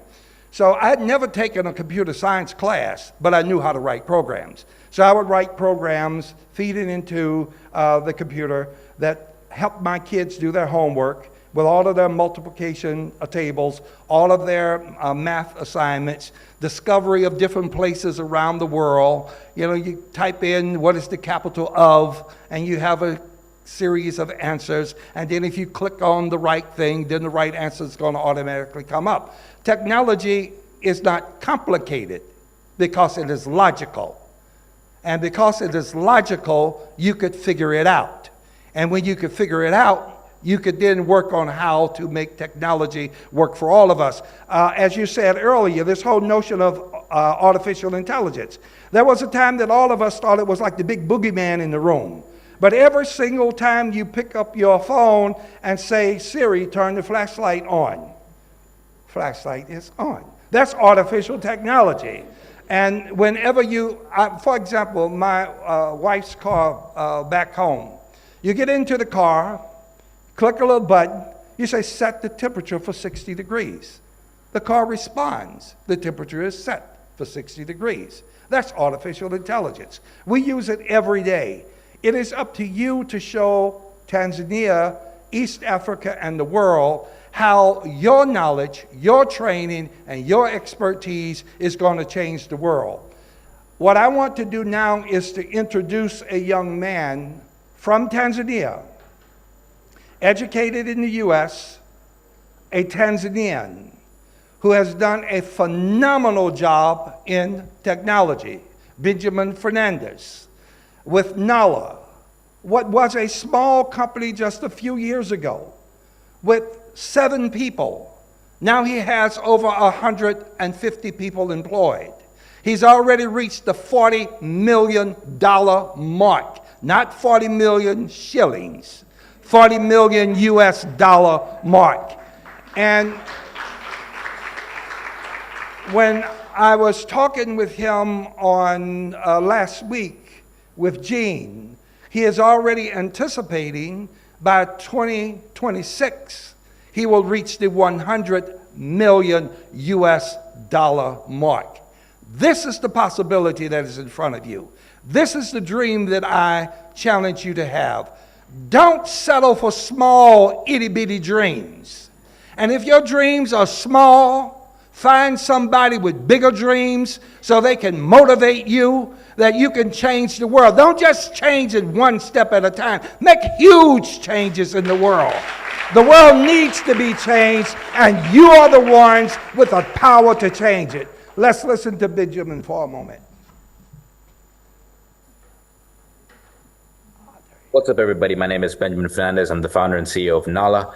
I really wanted to be there today, but unfortunately could not make it. I wanted to say congratulations to every single person who submitted an application. I'm really proud to see so many Tanzanians getting more and more involved in technology in our country and building great solutions to service many different needs around our country. I know technology is an important place, and it makes me very, very happy to see more and more people supporting the industry, getting involved. I'd like to congratulate the United States Embassy, Ambassador Battle, and your leadership across this whole competition and the tech challenge you guys have put together as the U.S. Embassy for Tanzanians. It's really inspiring. I hope to see more organizations in Tanzania participate, as well as contribute towards creating an enabling environment for technology companies to succeed in Tanzania. But also, we all thrive when there's a need for open and secure information environment where we can do really well and build great solutions and technology across Tanzania. I'd also like to congratulate all the winners, but honestly, Tanzania wins when we bring success in, pulling together various technology solutions into reality. So congratulations, everybody. I'm very proud of you as the founder of Nala. Building a technology company in Tanzania is challenging, comes with unique challenges, and I want to encourage everybody to keep powering through and keep building.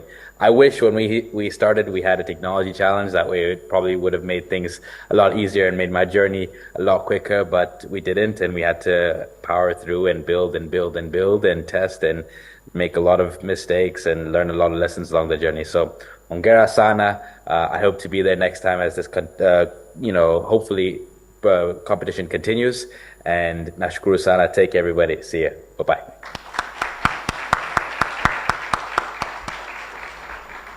Now it's time to award some winners of the competition, and I turn the program back over to our very competent and exceptional MC.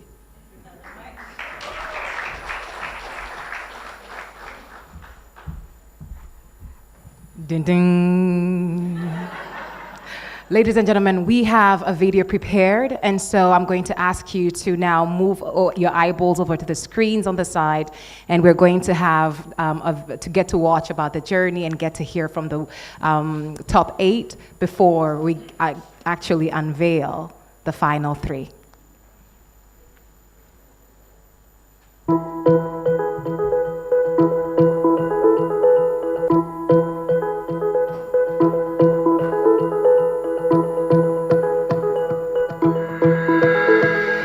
Thank you very much. We are humbled to be part of the Tech Challenge. And my name is Alex Mkwizu, and I'm representing Seed Group. And my name is Caleb Golgano. I'm representing Neurotech Africa. Our solution is called USEmbassyTZ AI, and basically it's looking forward to address media literacy and fact-checking. So how we do it is getting data from media news, and then now using an AI to process that into a knowledge base in a way that if someone asks a question, we're going to find out, okay, this question, can you find an answer from this knowledge base from the recent media news to this question? So when we do that process, we give it an answer like a truth index.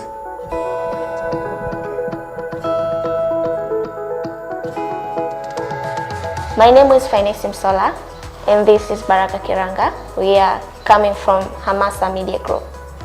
Hamasa Analytics, first of all, it's the first AI-driven media monitoring system in Tanzania, which track and analyze media content on good governance, human rights, civic space from those media outlets. The idea behind is to empower key stakeholders of civic space in Tanzania to get data and to make a data-driven decision so as they can be in a very good position to deploy evidence-based advocacy in Tanzania content. So the software monitor around, I can say, all the newspapers in Tanzania, daily newspapers, weekly newspaper or monthly newspaper. And it's also get the information or collect data from TV station and from radio station. So all the information collected are passing through the software, where the software is there's an AI which process it and producing the data visualization, the automated reports in a real time. And we have the best team of media analysts which bring in that the sense of human power intelligence. As long as we have AI, we also just need the human powered interference. Yeah, thank you very much.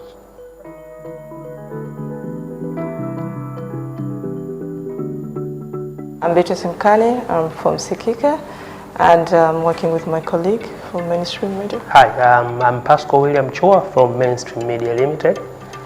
The technology that we are bringing is called Wajibika Kidijitali, and meaning be accountable. And our target population is youth, because Tanzania population largely is youth, from 15 to 30, 35. And most of youth are not engaging in democratic processes and accountability processes, and simply because they don't know where to start and how to engage.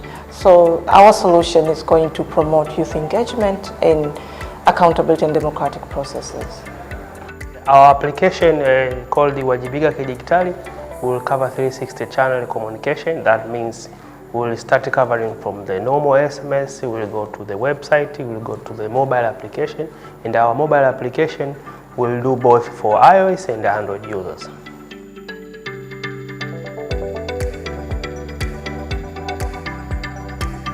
My name is Jacqueline Msambila. And my name is Warda Ahmed Mansour. We're from the Launchpad Tanzania.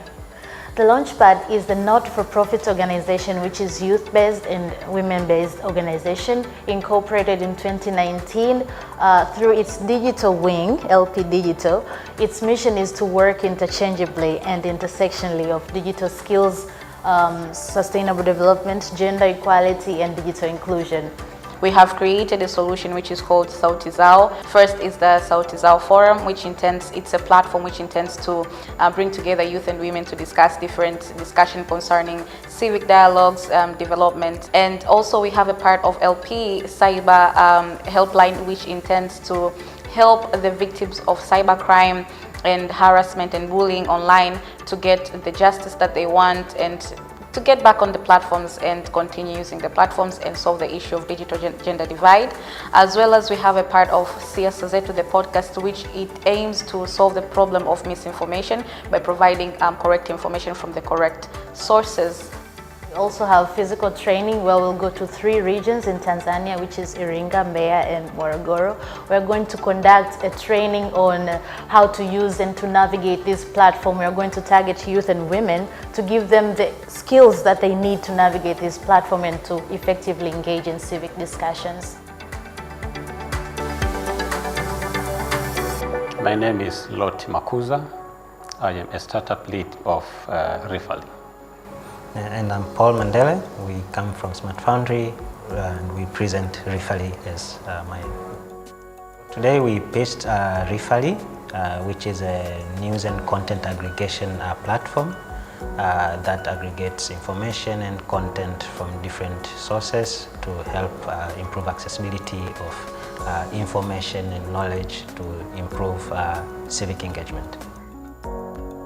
So the way it works, so we have publishers and creators. So these are people who publish newspapers, magazines, podcasts, but also we're now working on radio, is in bringing the past radio segments to be accessible on demand. And so for the user, all they have to do is just to go through our platform, whether through web or through their mobile phones, browse or search through topic of interest or content of interest. And from there, after they pick the content of interest, they'll be able to directly access whether to read or to listen, depending on the format of the content.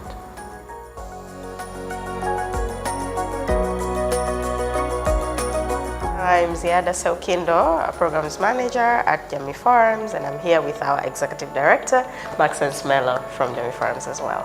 We just pitched Jamii Check, which is our online fact-checking portal embedded on jamiiforums.com, our online discussion forum. So Jamii Check contribute to creating an informed citizenry through providing access to quality and credible information for citizens. So this is a citizen-centric fact-checking portal whereby citizens submit information that they want fact-checked, and then a team of fact-checkers work in collaboration with some AI tools to provide facts on different types of information. But this time we've pitched it particularly for elections, local government elections 2024 and general elections 2025.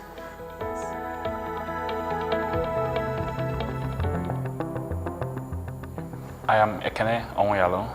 I am representing Nzuri Arts. Dr. Irene Ketegwe, also representing Nzuri Ads Technologies. So with Nzuri Ads, we're proposing the use of out-of-home mobile advertisement screens mounted on Alphard cars, which are widely used in Zanzibar for tourism, to pass information to these people, paired with a website, an app where the community can come in and interact. We think this will really motivate, especially the young people that we want engaged in these civic engagement activities.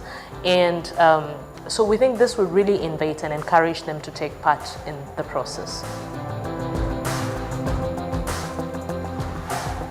My name is Farhan Yusuf. I am a pharmacist by training, and I've been working primarily in the health sector. However, I also work closely with the Tanzania AI community, primarily as their health advisor, but then also looking at programming in general. Good afternoon. My name is Isa Muhammad Ali. I'm the co-founder and community manager of the AI community. So the question really is, how can we utilize the growth in terms of mobile and internet penetration in the country, along with advances in technologies such as artificial intelligence, to effectively engage the youth of the country in civic engagement processes? That is the question that we were grappling with, and so our solution to this is Civic AI.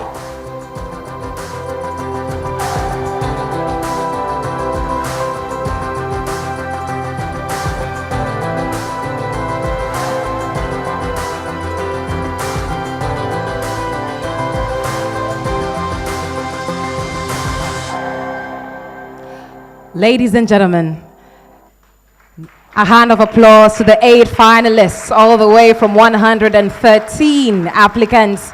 Now to hand over, and who will be handing over the certificates to the final 3. I'd like to call to the stage Mr. Daniel Kimmage, who is the Principal Deputy Coordinator, Global Engagement Center. Makofi kwake tafadhali. I'd like to also call to the stage Dr. Gerald Kafuku Kostek, Manager of Innovation and Technology.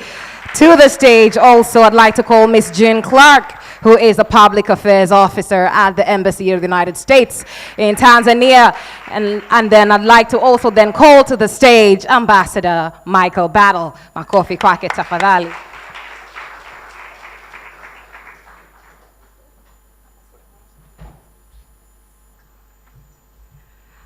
All right, ladies and gentlemen. Now, I am going to call the name of the awardee, and we are going to together celebrate each one and let them understand that their win is actually representative for the entire country, so the entire country winning. Is that so? Yes. All right. Let's just give them a hand of applause as we prepare. Ladies and gentlemen, to the stage, Jamii Forums.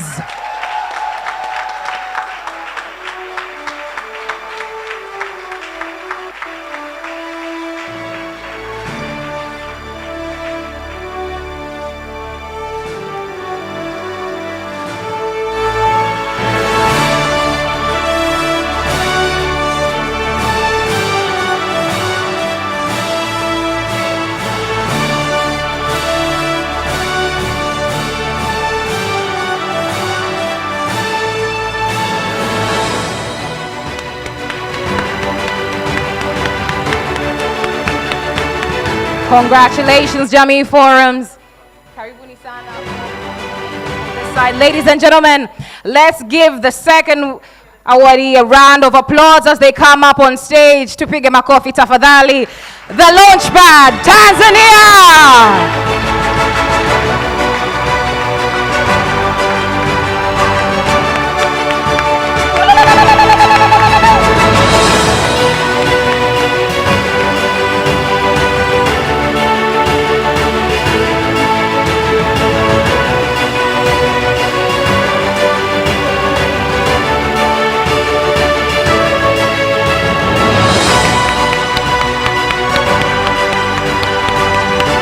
Congratulations to the Launchpad Tanzania. Thank you very much. You can exit the stage on this side. Ladies and gentlemen, a hand of applause to the final awardee.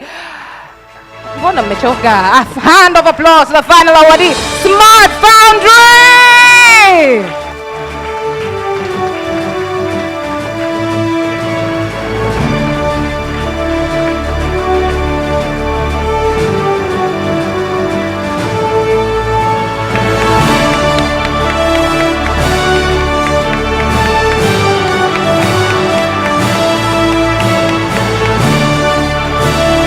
Congratulations, congratulations, Smart Foundry. May I ask our top 3 to now all come together to the stage for a group photo. Smart Foundry, please don't leave the stage. All our top 3, don't leave the stage. All our top 3 Smart Foundry Jamii Forums, the Launchpad Tanzania.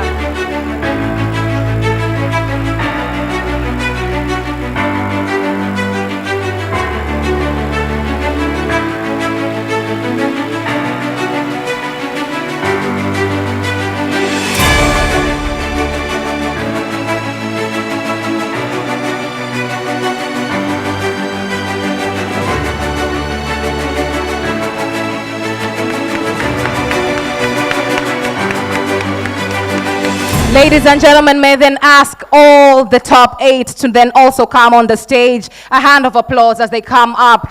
The CD Group, Hamasa Media, Sikika, Nzuri Ads Technology, Tanzania AI Community.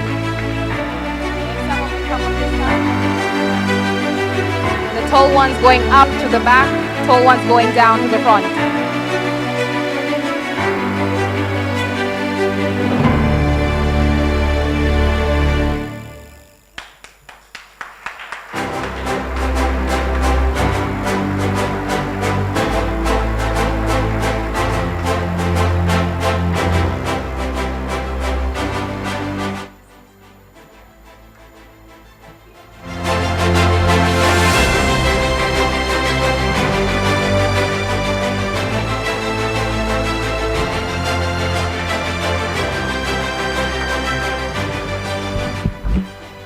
From 113 applications all the way to the top 8.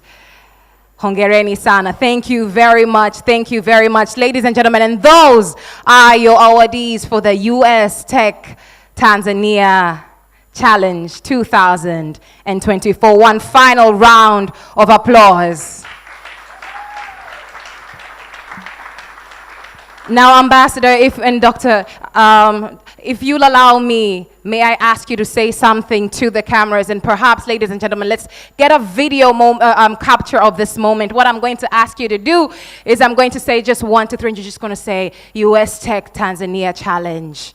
US Tanzania Tech Challenge 2024, and you're going to give me a thumbs up and huge smiles, celebratory moment. Is that okay? All right, let's go for it. Let's go for it. And let's just let's together go with it. All right, are we ready? Are we ready? All right. So we're going to go into that together. All right, let's go. 1, 2, 3. US Tanzania Tech Challenge 2024. US Tanzania Tech Challenge 2024. We can do it. All right, let's go. 1, 2, 3. Woohoo! Congratulations, congratulations. Thank you very much to all our awardees. Thank you very much, Ambassador. Thank you very much, Dr.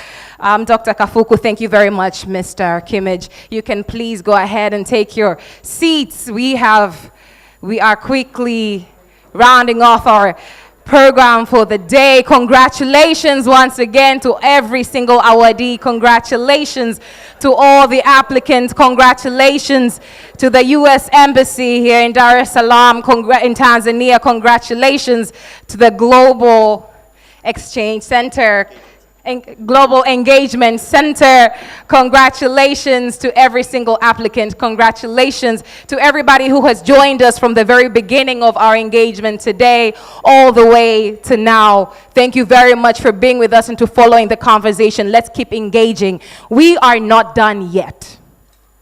One of the things that we kept hearing from the very beginning of our conversations this morning is how important it is to build collaborations, how important it is to make sure that we're using the spaces to build partnerships, how important it is to make sure that we're learning from one another and building market need, businesses that respond to market need. And so we are rightly going to have a networking activity this evening. The networking event is going to be happening at the pavilion, which is downstairs on the ground floor. And there's a team that will be there to usher us all to the pavilion. There's activities that are going to be happening there. In case you're wondering, do I purchase the beverages and meals at this networking event?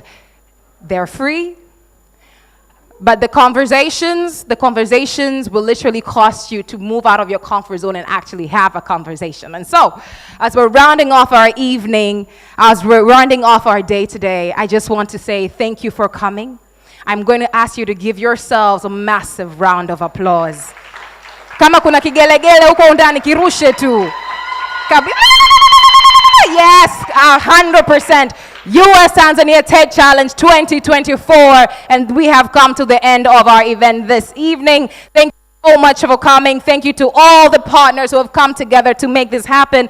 Thank you very much to the U.S. Embassy, Global Engagement Center, United Republic of Tanzania, government represented by COSTEC, to all the applicants, to all the participants, to all the guests who arrived here today, D-Lab and all the other partners. Asanteni sana. Have a wonderful evening. My name is Khalila Boy, and I have had the immense pleasure of being your host today. Asanteni sana. Networking, ground floor.